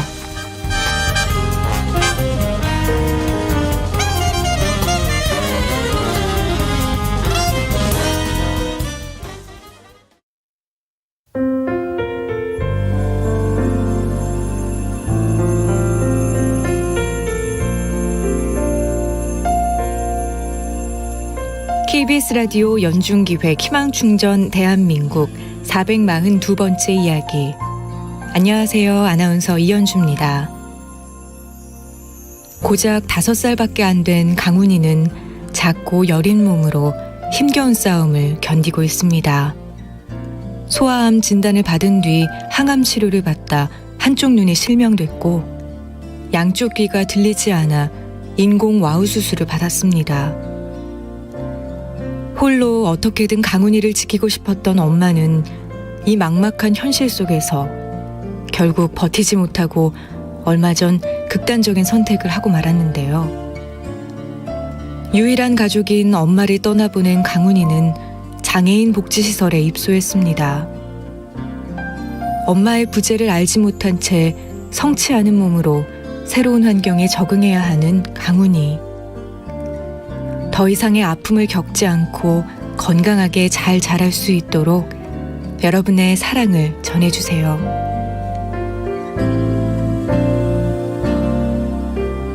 코로나19 여파로 사례자와 취재팀의 안전을 위해 사연으로 대신 전달합니다. 여러분의 따뜻한 손길이 희망의 빛이 됩니다. ARS 060-700-1580 060-700-1580 한 통화 3,000원으로 희망을 선물해 주세요. KBS 라디오 연중기획 희망충전 대한민국은 초록우산 어린이재단, 인탑스 주식회사, 그리고 청취자 여러분과 함께합니다. ARS 060-700-1580 한 통화 3,000원입니다.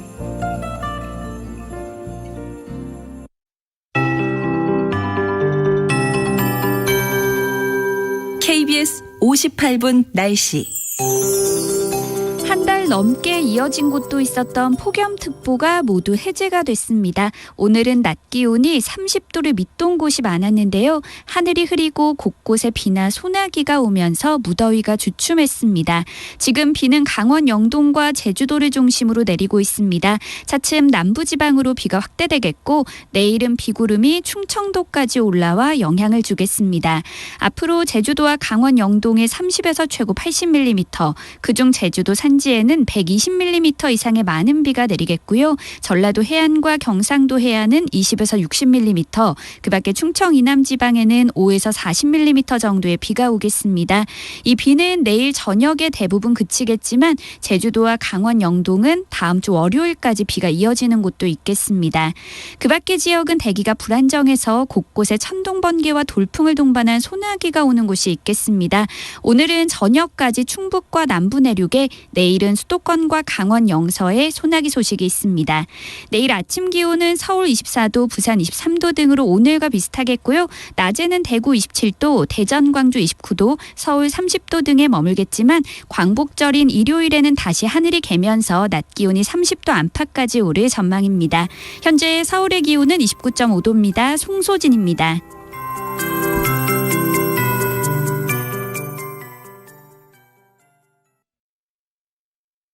정성을 다하는 국민의 방송 KBS가 6시를 알려드립니다. AM 711kHz, FM 97.3MHz, KBS 1라디오입니다. HLKA.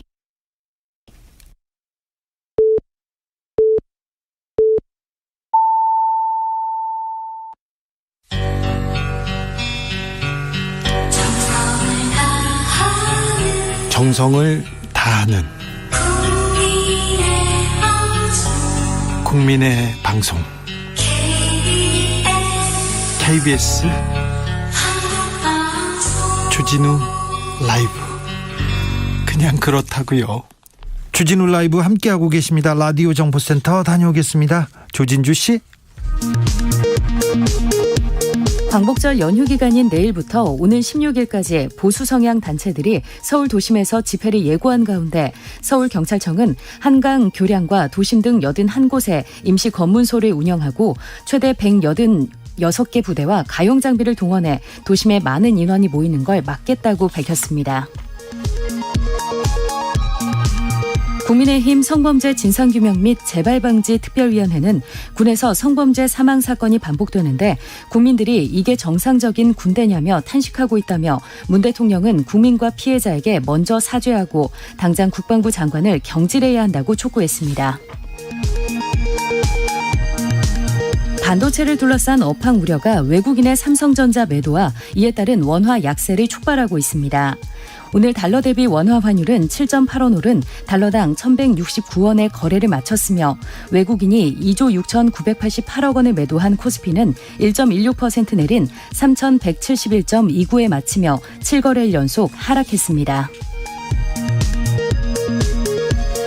서울경찰청 반부패 공공범죄수사대는 유덕열 서울 동대문구청장의 업무상 횡령 혐의와 관련해 구청장 사무실과 자택 등을 압수수색했습니다. 경찰은 유 구청장이 동대문구 공금을 임의로 사용한 정황을 포착해 수사를 벌여온 것으로 알려졌습니다. 경기 의정부시에서 발생한 폭행치사 사건의 피의자인 고등학생 2명에 대해 청구된 구속영장이 기각됐습니다. 의정부지법은 정확한 사망 원인과 그 사망에 피의자들이 얼마나 기여했는지 밝혀지지 않았다며 영장 기각 사유를 설명했습니다. 지금까지 라디오 정보센터 뉴스였습니다.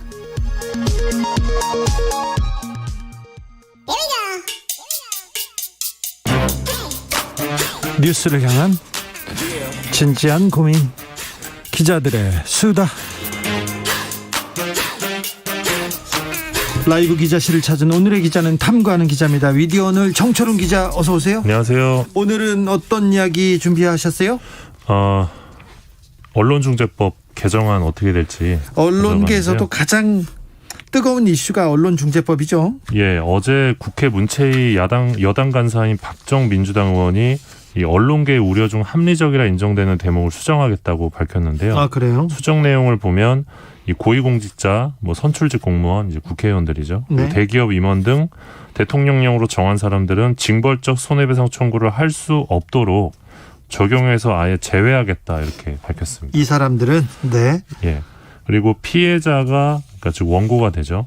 언론보도 피해자가 고의 중과실의 주체임을 명확하게 해서 입증 책임에 대한 모호함을 없애겠다. 그러니까 입증 책임을 원고에게 지우겠다. 언론사가 아니라. 네. 이렇게 밝혔고요. 예. 그리고 우려가 큰 고위 중과실 추종 요건 조항도 삭제하겠다고 했고 또 개정안에 있었던 이 열람 차단 청구권 관련해서 열람 차단 청구 표시 조항도 삭제하겠다고 밝혔습니다. 민주당이 바로 이렇게 통과시킬 것 같았는데 통과하려고 했는데 수정 카드를 꺼냈습니다. 예. 좀 반론이 만만치 않아서 그런가요? 예, 일단은 언론계의 비판이 굉장히 좀 강한 상황인데 언론 현업단체 의견을 좀 전격적으로 수용을 해서 언론계의 좀 우려를 좀 잠재우고 어떻게든 8월 중에 개정안 통과시키겠다 이런 전략으로 일단 받아들여지고요. 언론 노조에서 뭐 총파업에 나서겠다는 등 모든 걸 더 걸고 싸우겠다고 이런 얘기도 했었어요. 예, 그리고 국민의힘이 지금 15일에 자신들의 언론중재법 개정안을 내놓는다고 했는데 네. 그 전에 좀 선제적으로 어떤 법안에 대한 비판, 약점을 좀 보완하겠다 이런 의도도 좀 있지 않았나 생각이 됩니다. 네. 근데 이제 이런 민주당의 입장 변화 관련해서 언론 단체들이 또 입장을 냈는데요. 뭐 언론노조, 기자협회, 뭐 PD협회, 방송기자연합회 등이 모인 언론 현업 4단체가 이거는 꼼수다.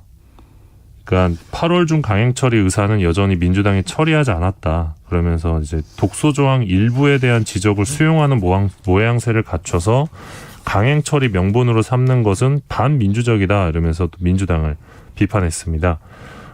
이 단체들은 8월 중에 강행 처리 방침을 철회하고 사회적 수기와 합의 과정에 동참하라는 입장을 갖고 있는 상황입니다. 언론 현업 4단체는 그런데 언론 개혁이 필요하다, 언론 믿을 수 없다는 국민들의 원성을 알고는 있나요? 왜 그 부분에 대해서는 한 번도 응답하지도 못하고 대안도 안 내고 무조건 반대만 하고 있습니까? 알고는 있다고 생각하는데요. 그리고 6월 달에 이 언론 현업 4단체에서 이제 2개월 전쯤에 그 실제 손해액의 최대 3배까지 배상이 가능한 중재법 개정안을 이 4단체에서도 내기는 했어요. 예. 근데 이제 현재 민주당 법안에 대해서는 전면 재검토해야 된다 그런 입장인데요. 예. 사실 지금 이렇게 이 중재법 개정안 징벌배상 논의가 나오게 된 게 3가지 측면이 있다고 보는데 언론 신뢰도가 너무 낮은 점, 네.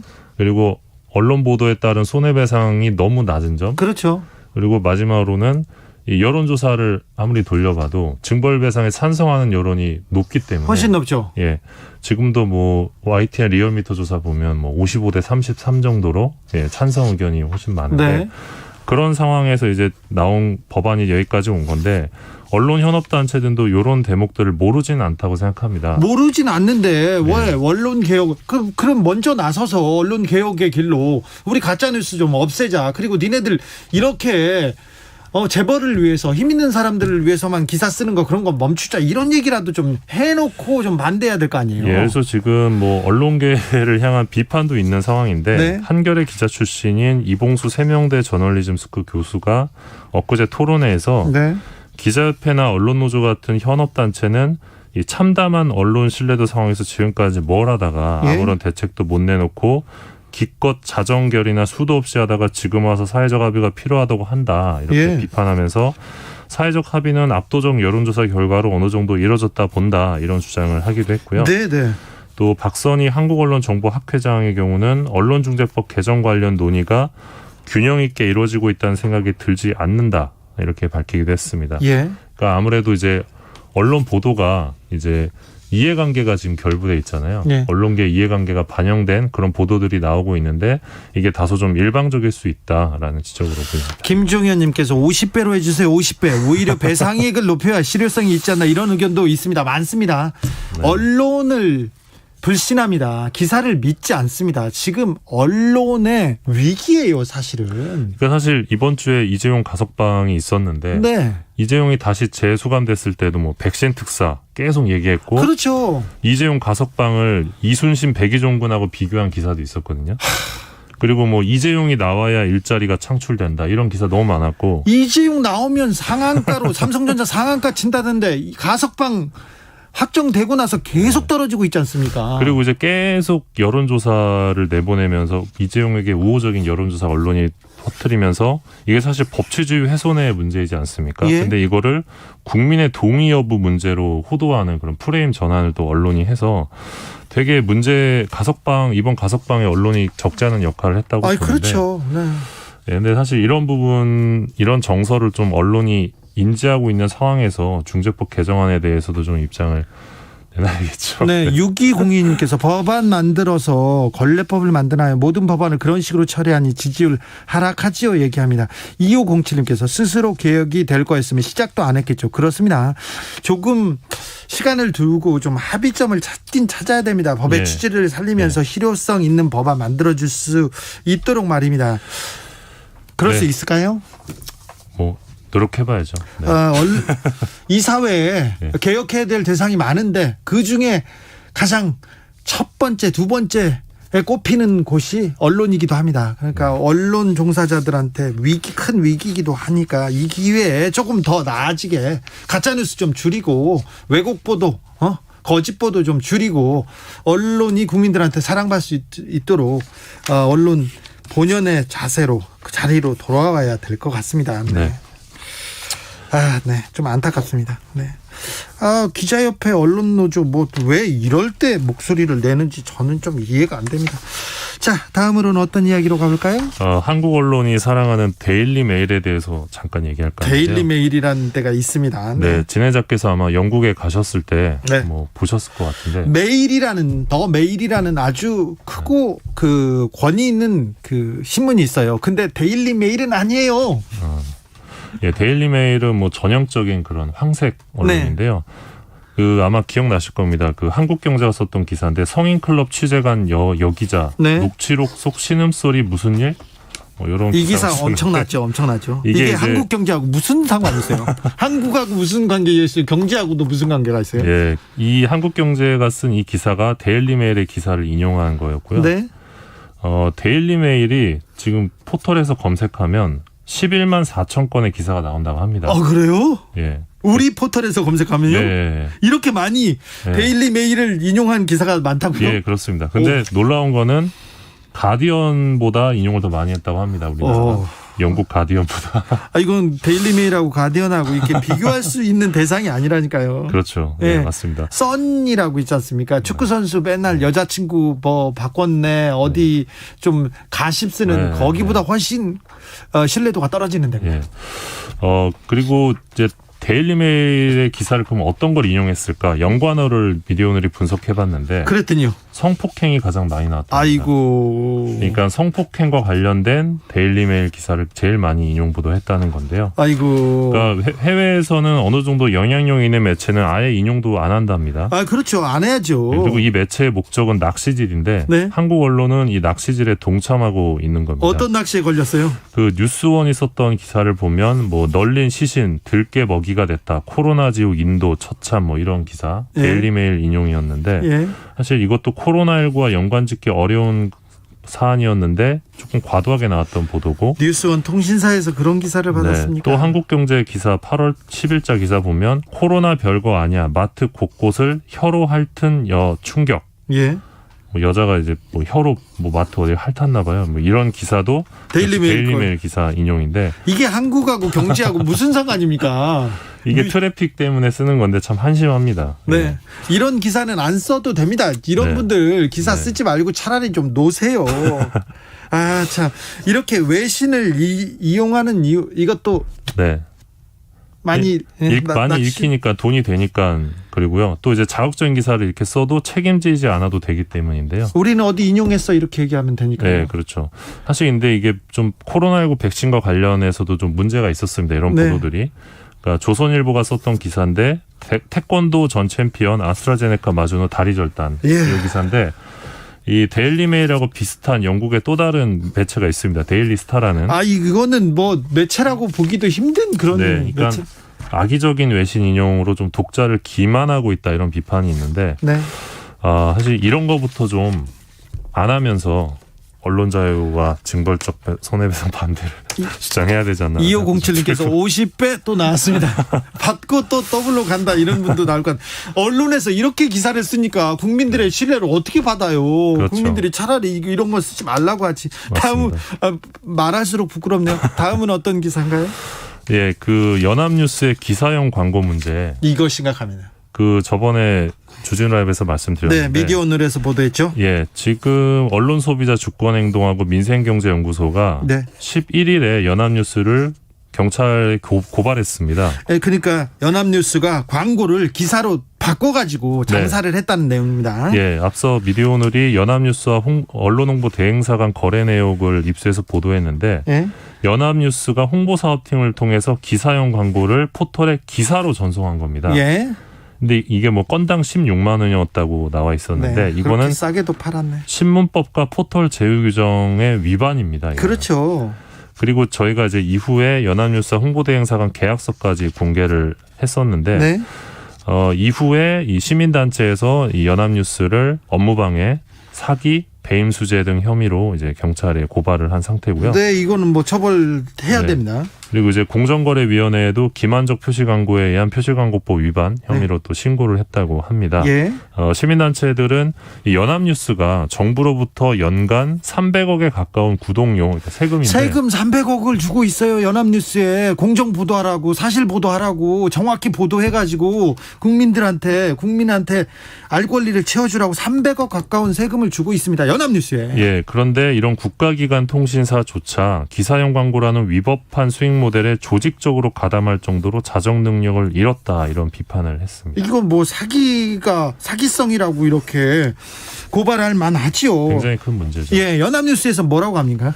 연합은 이제 9일 이번 주 월요일이었는데 보도 자료를 맺고 계약을 맺었던 당사자들에게 환불 조치를 했고 환불 조치했다. 홍보사업팀을 폐지하는 조직 개편을 단행했다고 밝혔는데요. 일단은 잘못한 건 안 해요. 근데 사과 같은 건 안 했습니까? 예, 사과는 없었고요. 그래요? 예, 사과는 없었습니다. 이거 사장이 사과해야죠.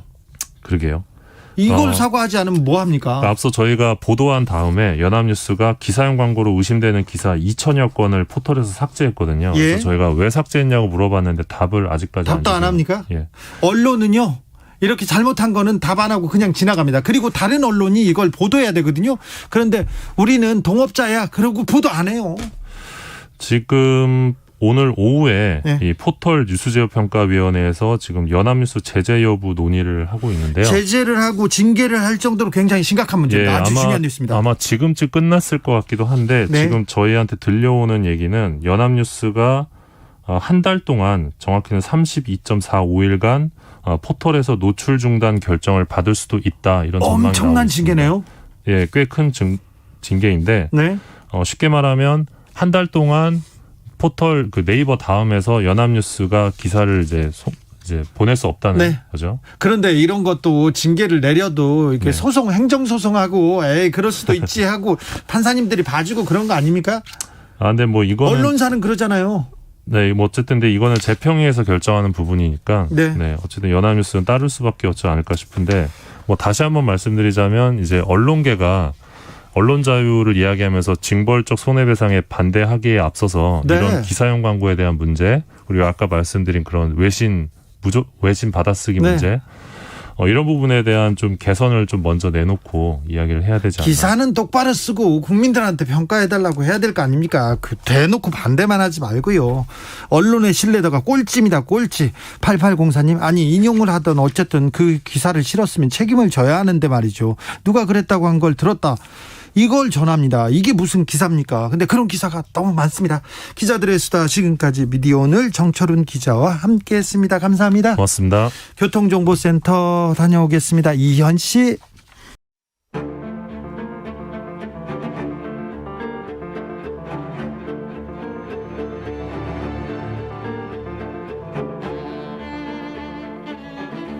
주진우 라이브 제76주년 광복절 특별대담 격동 1945.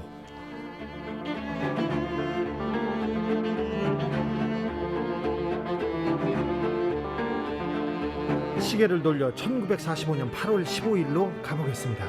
일본의 식민 지배가 이어진 지 34년 11개월 16일 만에 드디어 우리는 그토록 염원하던 광복을 맞이합니다. 국권을 회복하고 3년 뒤 1948년 8월 15일 대한민국은 정부 수립을 선포합니다. 해방과 독립, 그리고 정부 수립까지 대한민국은 또 한 번의 큰 정치의 소용돌이 속으로 빠져들게 됩니다. 해방전후의 한국 현대사 지금부터 시작해 보겠습니다. 서울대학교 국제대학원장 박태균 교수님 어서 오세요. 네, 안녕하세요. 1910년 8월 29일 일본의 강제 병합 조약이 체결되면서 우리는 일제 식민 치하에서 살게 됩니다. 그로부터 35년 세월이 흐르고 1945년 8월 15일 다시 광복의 빛을 되찾게 되는데요. 광복의 의미 좀 짚어주십시오. 너무너무 소중한 예. 날이죠. 그러니까 나라를 잃었다가 나라를 다시 되찾는 날이고요. 네, 자유를 되찾았죠. 그렇죠. 빛을 되찾고 카이로 선언에서 열강들이 다 얘기한 것처럼 노예 상태에 있었던 우리 국민들이 이제는 우리가 원하는 나라를 좀 만들어 볼 수 있는 네. 그런 기회를 맞게 된 거죠. 우리나라를. 그렇죠. 그것도 이제 과거에 정말 또 우리 저 백성들을 힘들게 했던 왕조로 다시 돌아가는 것이 아니고 네. 1919년에 대한민국 임시정부를 세우면서 민주공화국을 세울 수 있는 굉장히 중요한 기회를 맞게 된다라고 할 수 있을 것 같습니다. 네. 광복이 되고 3년 뒤 정부 수립까지 3년 동안 한국 사회에서 가장 중요했던 일들이 벌어집니다. 네. 그때 정치사, 현대사 어떻게 돌아갔을지 큰 태풍이 불어닥쳤을 것 같은데 그때 한국의 정치인들을 이렇게 만나고 보고서를 만든 사람이 있다고요? 네, 그 레너드 버치라고 하는 사람이 있었는데요. 네. 이 양반이 이제 1945년 말 46년 초쯤에 한국에 들어와가지고 네. 이제 미군정에서 활동을 하면서 네. 여러 가지 정치 공작에 같이 참여했던 사람이에요. 예. 그래서 이제 많은 정치인들을 만나게 됐고 이 정치인들과 만났던 얘기들에 대한 문서들을 굉장히 많이 남겼습니다. 누구 만났습니까? 이승만 대통령도 만났습니까? 이승만 대통령 많이 만났습니다. 많이 만났고요. 김구 선생도 만났고 네.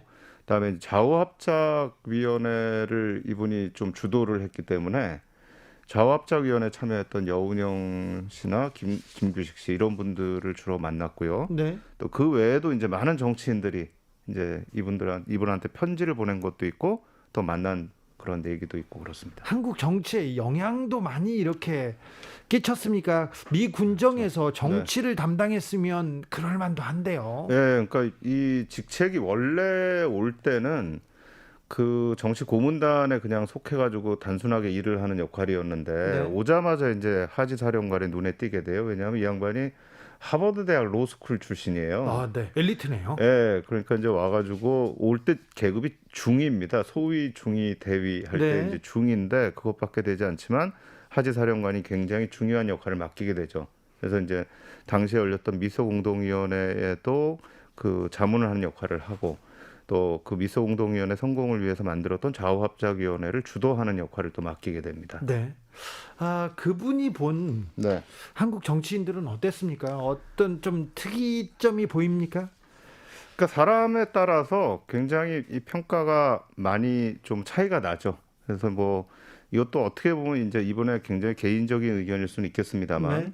이분이 아무래도 정치 쪽의 역할을 맡아서 하다 보니까 이 한국에서 중요한 역할을 하는 정치인들에 대한 다양한 보고서들을 또 모으게 되고 네. 또 그분들의 얘기들을 모아가지고 자기가 이제 이거를 이제 다루면서 또 이분도 직접 만나서 했던 여러 가지 상황에 대한 그런 보고서들이 같이 들어가 있어요. 근데 이제 편차가 굉장히 큽니다. 그래요? 예, 그러니까 어떤 분에 대해서는 아주 비판적인 평가를 하고 있고 어떤 분은 정말 이런 분들이 있어야 된다. 이런 분들이 있어야 한국의 미래가 밝다. 이런 평가도 있고 그렇습니다. 이승만 박사는 어떻게 평가했습니까? 아무래도 영어를 잘하시는 이승만 박사. 예, 그러니까 초반에는 이승만 박사에 대한 평가 굉장히 좋았고요. 또 그랬던 것이 미군정 자체가 이승만 박사가 미국에서 이제 빨리 돌아오도록 한 것 자체가 그 당시에는 굉장히 약했던 한국의 보수 쪽하고 우익 쪽을 좀 강화하는 역할을 하게 하려고 이승만 박사를 데리고 왔어요. 처음에 기대가 컸죠. 그렇죠. 근데 이제 그러니까 이제 처음에 왔을 때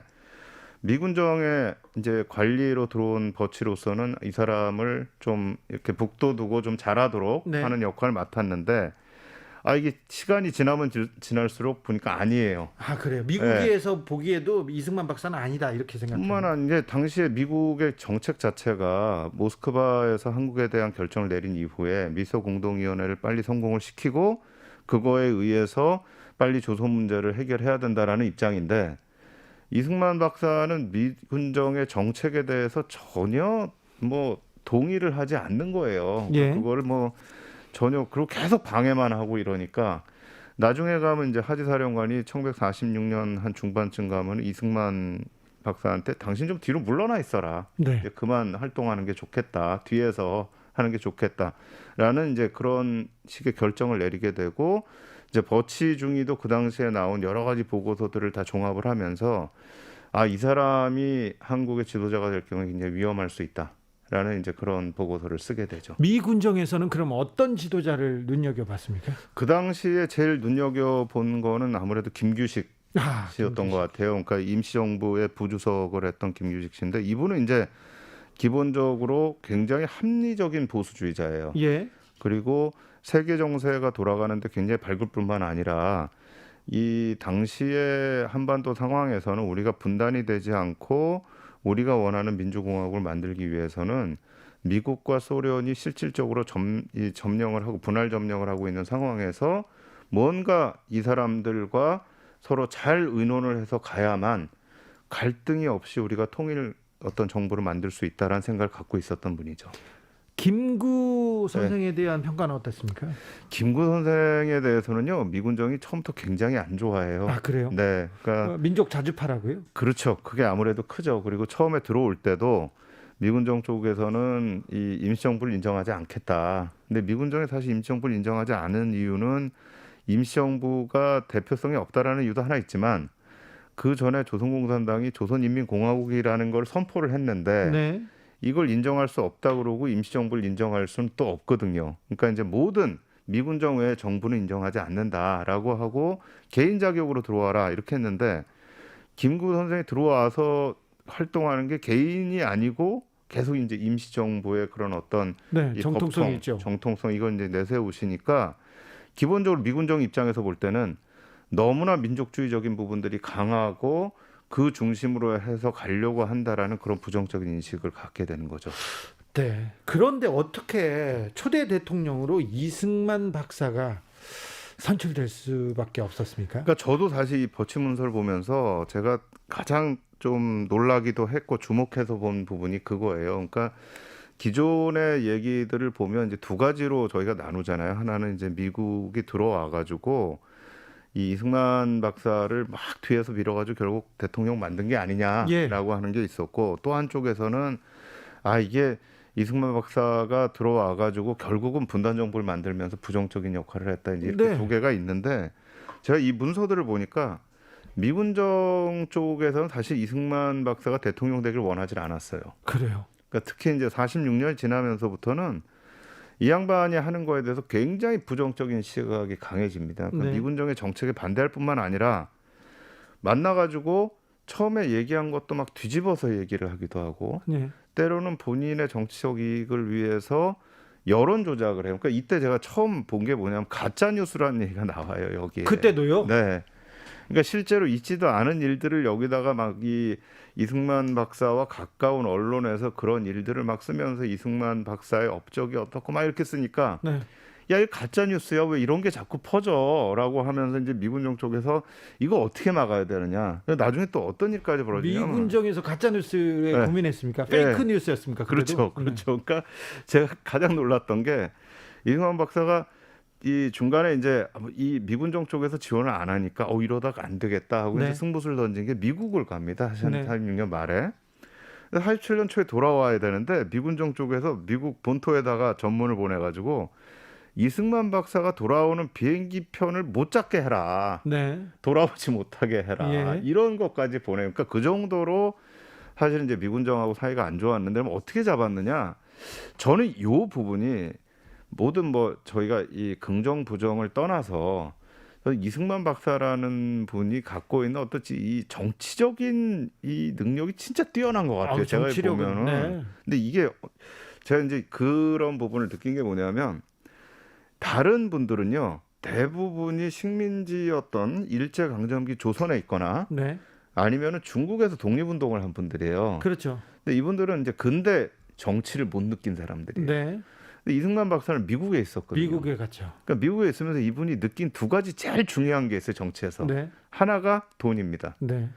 그러니까 이게 뭐 친일파가 주던 누가 주던 어쨌든 돈이 있어야 된다. 네. 이제 이게 하나가 있는 거고, 두 번째가 이제 지방에서의 조직력입니다. 네. 왜냐하면 근대 정치에서 제일 중요한 게 의회입니다. 네. 그래서 의회에 어떤 사람들이 올라오느냐인데, 그러니까 이분이 했던 것 중에 하나가 지방 순회를 해요. 네. 그러니까 이거는 기본적으로 독립운동을 하면서 일제 통치하에 조선에 있거나 중국에서 독립운동했던 분들은 느낄 수 없는 그런 노하우들을 직접 경험을 한 겁니다. 네. 그러니까 그 부분들이 결국에 가서 미군정 쪽에서 그렇게 원하지 않았음에도 불구하고 이승만 박사가 대통령이 되는 중요한 원인이 되었다.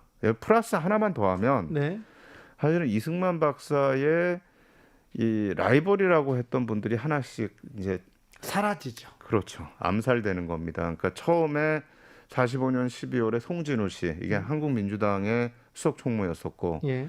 그 다음에 이제 47년에 여운형이 또 암살이 되고요. 예. 그러면서 이제 좌우합작위원회라는 게 완전히 이제 유명무실하게 되고, 또 47년 말에 한국민주당의 그 당시에 이제 또 수석 총무였던 장덕수 씨가 또 암살이 되고, 네. 김구 선생이나 김규익 선생은 우리는 분단 정부에 참여하지 않겠다라고 하면서 남북 협상으로 가고, 네. 이렇게 되니까 사실은 무주공산이 돼버린 거죠. 네네. 혼자만 남게 되는 그런 부분들이 결국은 대통령이 되는데 결정적인 그런 조건들이 아니었나라고 생각을 합니다. 이승만 박사가 대통령이 됩니다. 그런데 조금 안타까운 게 친일파들, 친일 네. 부역 세력하고 손을 잡잖아요. 네.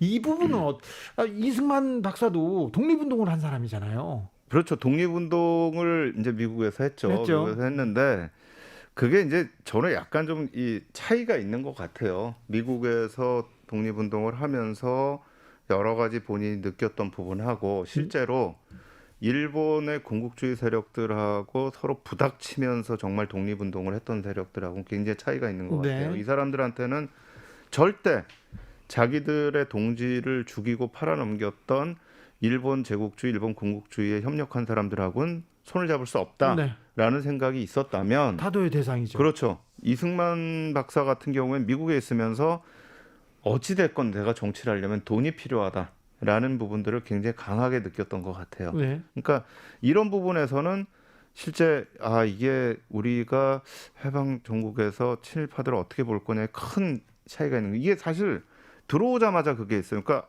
아까 말씀드린 것처럼 미군정은 이승만 박사가 와가지고 보수 우익을 강화시켜 주라고 데리고 들어왔단 말이에요. 예. 근데 들어오자마자 이승만 박사가 정치 세력들을 다 모아놔요. 예. 조선공산당까지 옵니다. 예. 모아놓고 연설을 하는데 친일파 문제에 대해서 굉장히 애매하게 얘기를 해요. 처음부터요? 네. 그러니까 이 양반들이 다 이승만 박사한테 등을 돌립니다. 우리가 지금 해방이 되고 광복이 됐는데 우리가 목숨을 걸고 싸웠는데 그렇죠. 여기서 지금 원칙을 가지고 우리나라를 팔아먹고 우리나라가 불의의 전쟁에 휘말리도록 하고 국민들이 이렇게 힘들게 만들었던 사람들은 배제해야 되는 게 아니냐. 그렇죠. 근데 그거에 대해서 너무 애매하게 얘기를 하는 거예요. 예. 그리고 여기에서 이제 이승만 박사하고 김구 선생의 차이가 나타나는 게 그 당시에 이제 친을 했던 세력들이 잘못하면 자기들은 이제 다 거기서 이제 척결이 될 수가 있으니까 돈을 가지고 지도자들을 가지고 찾아가서 만나는데 이승만 대통령은 이게 정치를 하려면 돈이 있어야 되니까 뭐 이런 걸 다 하고 이제 이렇게 가져오지만 김구 선생 이거 받을 수가 없다. 내가 이거 어떻게 지금 독립운동을 여기까지 해왔는데 내가 당신 돈을 받느냐. 네. 굉장히 큰 차이가 있는 거죠. 그러니까 이 버치 문서에도 나오는 것 중에 하나가 이승만과 김구의 차이예요. 근데 처음에 들어올 때는 김구 선생의 돈이 훨씬 많았어요. 그래요? 왜냐하면 중국 국민당에서 지원한 돈이 있었어요. 네네. 그래서 그걸 가져왔는데 이분은 북한에서 내려오는 동포들, 해외에서 들어온 동포들한테 어렵다 그러면 다 퍼준 거예요. 네. 그러니까 1년이 지나면 돈이 없어요. 예. 이승만 대통령 들어올 때 돈이 없었어요. 예. 근데 1년이 지나고 나서 돈이 너무 많아지는 거예요. 예. 그러니까 그 돈에 대한 문서도 상당 부분 이 버치의 문서들에 좀 들어가 있습니다. 아무튼 정치가였는데 네. 돈을 모으는 또 수완도 엄청나네요. 네. 그리고는 처음부터 친일파에 대해서는 좀 온화한 시선이었고 그 다음부터 계속 친일파들을 중용했습니까? 돈만 있고 힘만 있으면? 아무래도 이제 그쪽 중용을 했다기보단 계속해서 그분들을 손을 잡고 갔죠. 예. 예, 그렇게 갈 수밖에 없었고 사실 돈의 문제뿐만 아니라 사실 그 당시에는 제일 중요한 건 경찰 문제였어요. 네. 그러니까 이게 치안. 모든 그 정치인들이 다 인정을 하는 게 사실 미군정의 정책이 실패했다. 근데 그 실패의 가장 큰 원인은 사실은 쌀 문제였다라고 인정을 해요. 네. 그리고 그 부분이 쌀값도 못 잡고 쌀을 제대로 분배도 못하고, 그러니까 어떤 사람들은 차라리 일제 강점화가 더 낫다. 그렇게 그때는 얘기했지. 쌀을 네. 분배라도 해줬는데, 네네.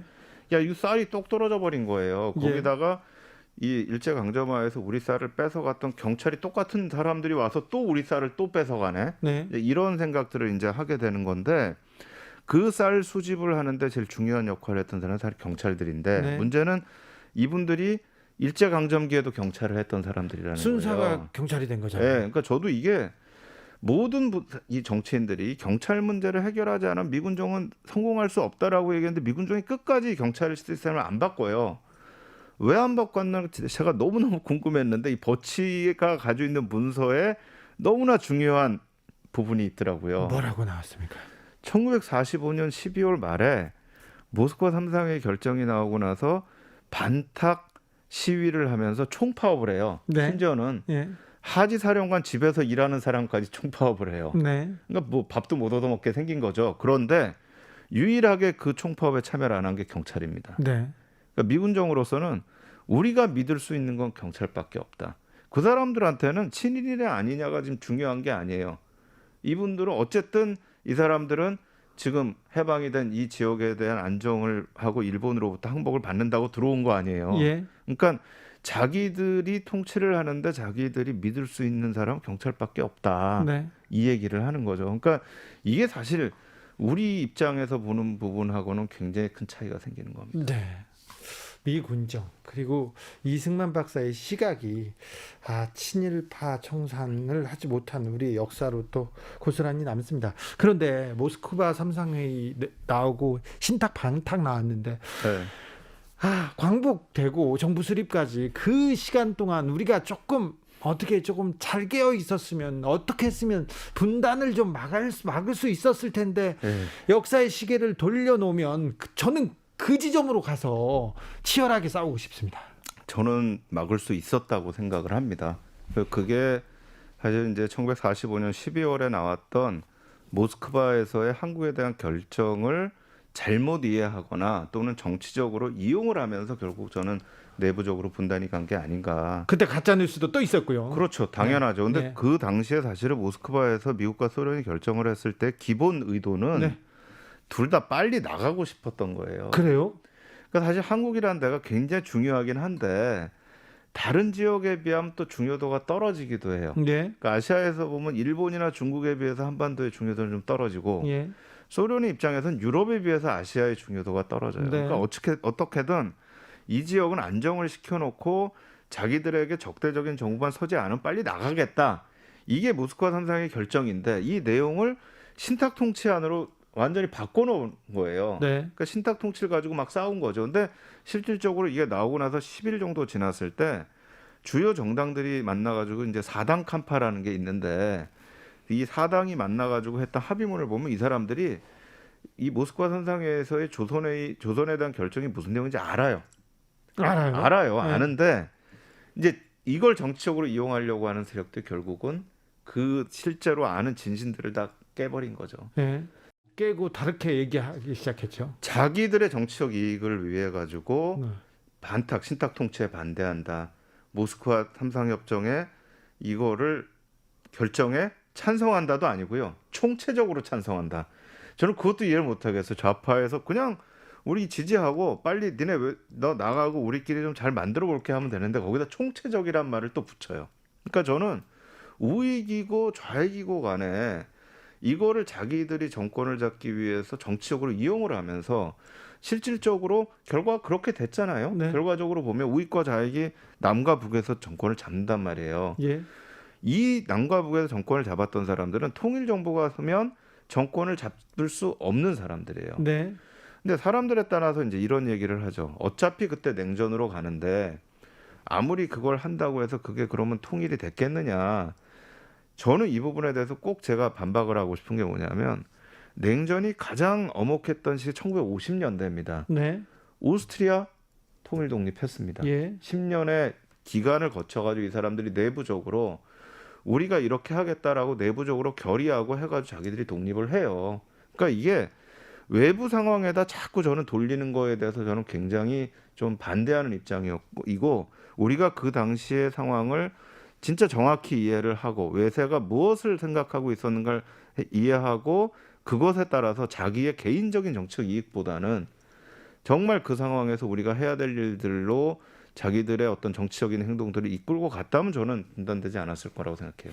그 당시 역사적인 오보, 동아일보의 오보가 나왔었는데 그런 그렇죠. 오보는 어디에서 비롯된 겁니까? 그것도 사실 지금 굉장히 아직까지도 명확히 밝혀지지 않았어요. 그러니까 네. 뭐 얘기가 되는 거는 최근 연구에 보면 일본에 있는 메가더 사령부에서 나온 그 보도를 받아가지고 그냥 했다는 얘기가 있고 그게 네. 지금 제일 유력한 설인데 사실은 미국은 한반도에다 신탁 통치를 하려고 했고 네.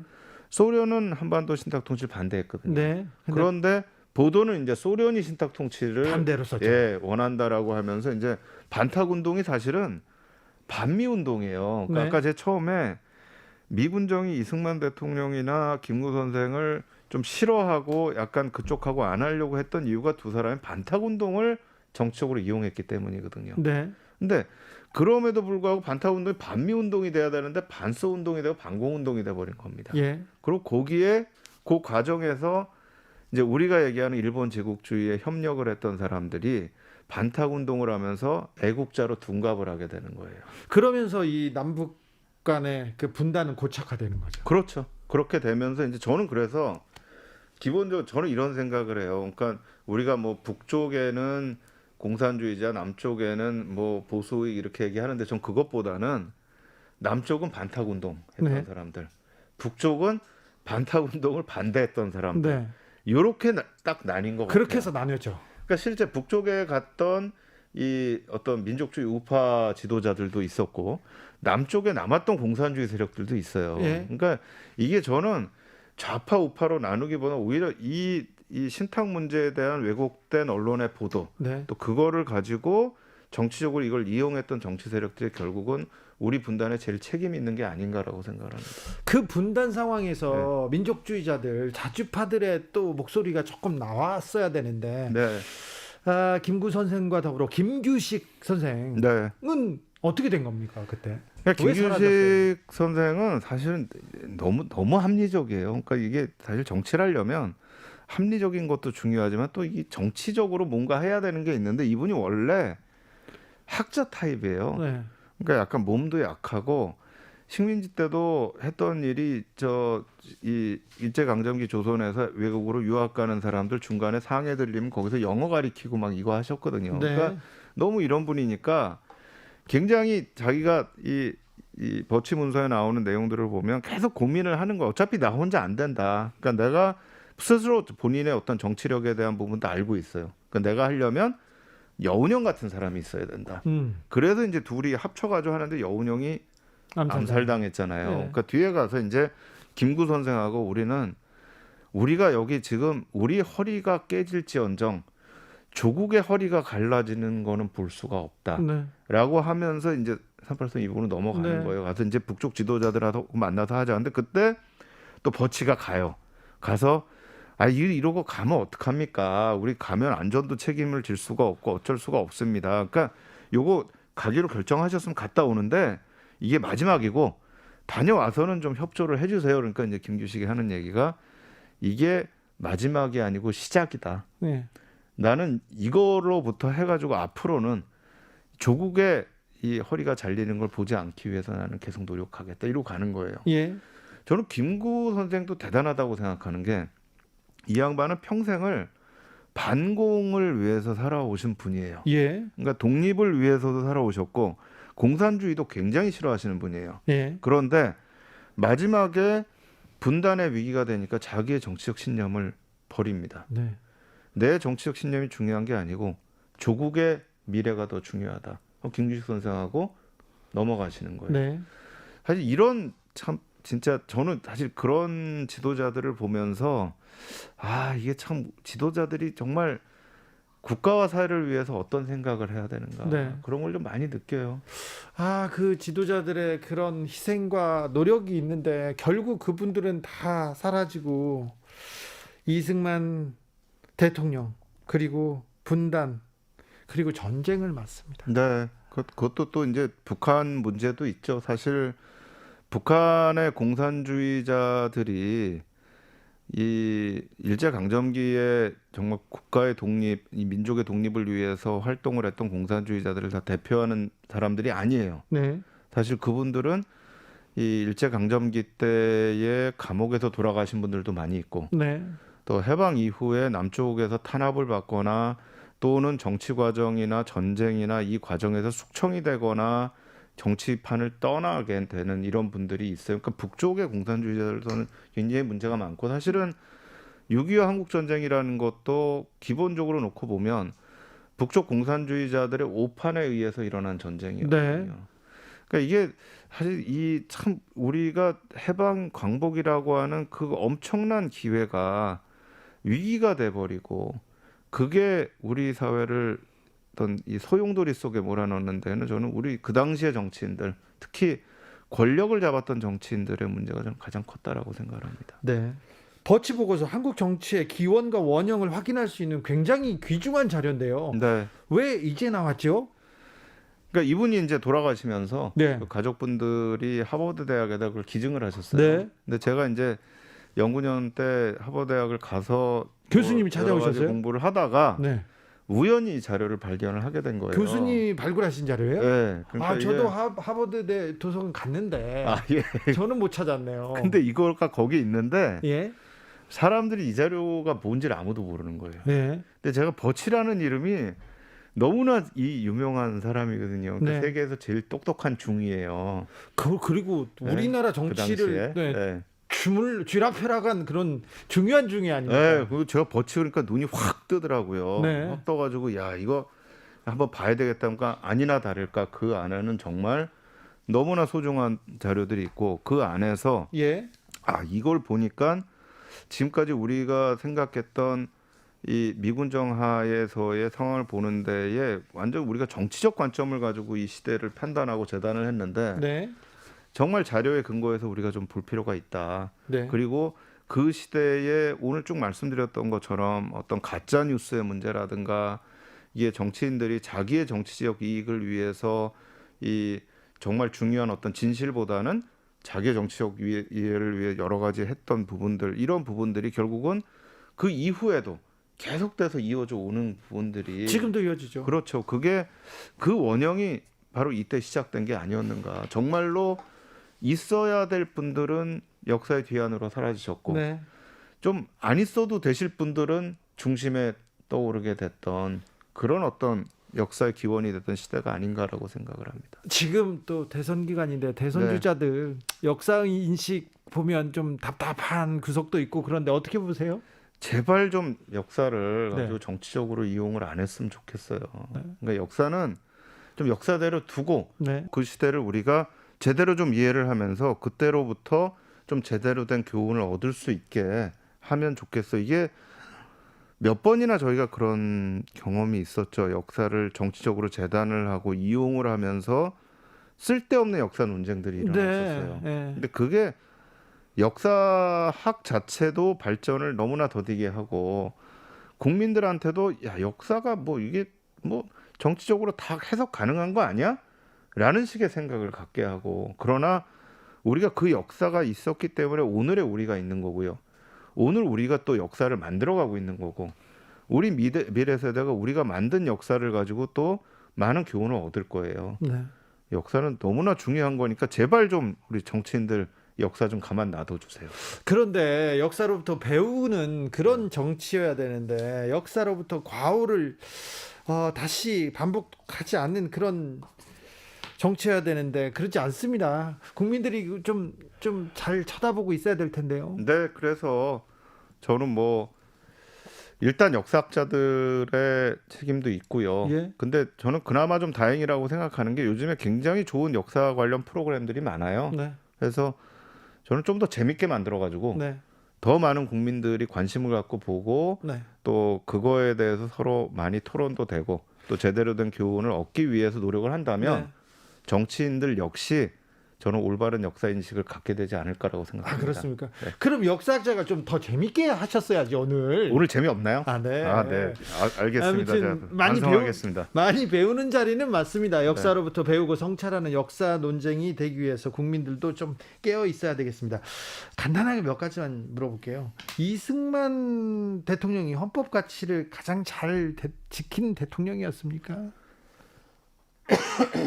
기침하세요. 이승만 대통령이 그러니까 우리 헌법 가치를 뭐라고 얘기해? 저는 우리 헌법 가치는 모든 이 주권은 국민으로부터 나온다라는 거고, 두 번째는 특히 지금 요즘에 와서 제일 중요한 건 헌법 10조에 있는 국민의 행복할 수 있는 권리라는 거라고 생각을 하는데, 사실 뭐 이승만 대통령께서 계시는 동안은 국민이 주인도 아니었고 국민이 그다지 행복하지도 않았던 그런 시대가 아니었나라고 생각을 합니다. 대선이 다가오면서 친일파 논란 또 다시 시작됩니다. 이 우리 사회가 갈 길이 멀다는 걸 보여주는 한 단면이기도 한데 친일파 논란 해소하기 위해서는 어떻게 해야 됩니까? 그러니까 이게요, 그 많은 분들이 이제 그런 얘기를 해요. 또 뭐 과거를 가지고 볼모를 잡아서 하느냐 이렇게 얘기를 하는데요. 과거의 문제를 명확히 하지 않고 미래로 못 나갑니다. 저희가 아주 대표적으로 잘 알 수 있는 게 1965년에 한일협정을 잘못 맺으면서 그 문제가 지금까지 오고 지금까지 있고, 어렵습니다.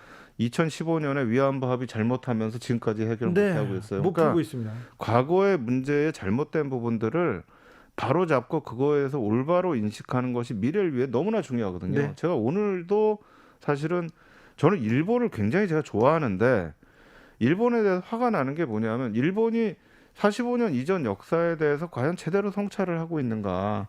그러니까 과거를 제대로 성찰하지 못하니까 현재에 있어서도 한일 관계가 이렇게 가고 일본이 바라보는 세계라는 것이 사실은 인류 보편적인 관점과는 떨어지는 부분들이 있는 거죠. 절대 존중받을 수 없습니다. 그래서 존경받을 수 저는 없습니다.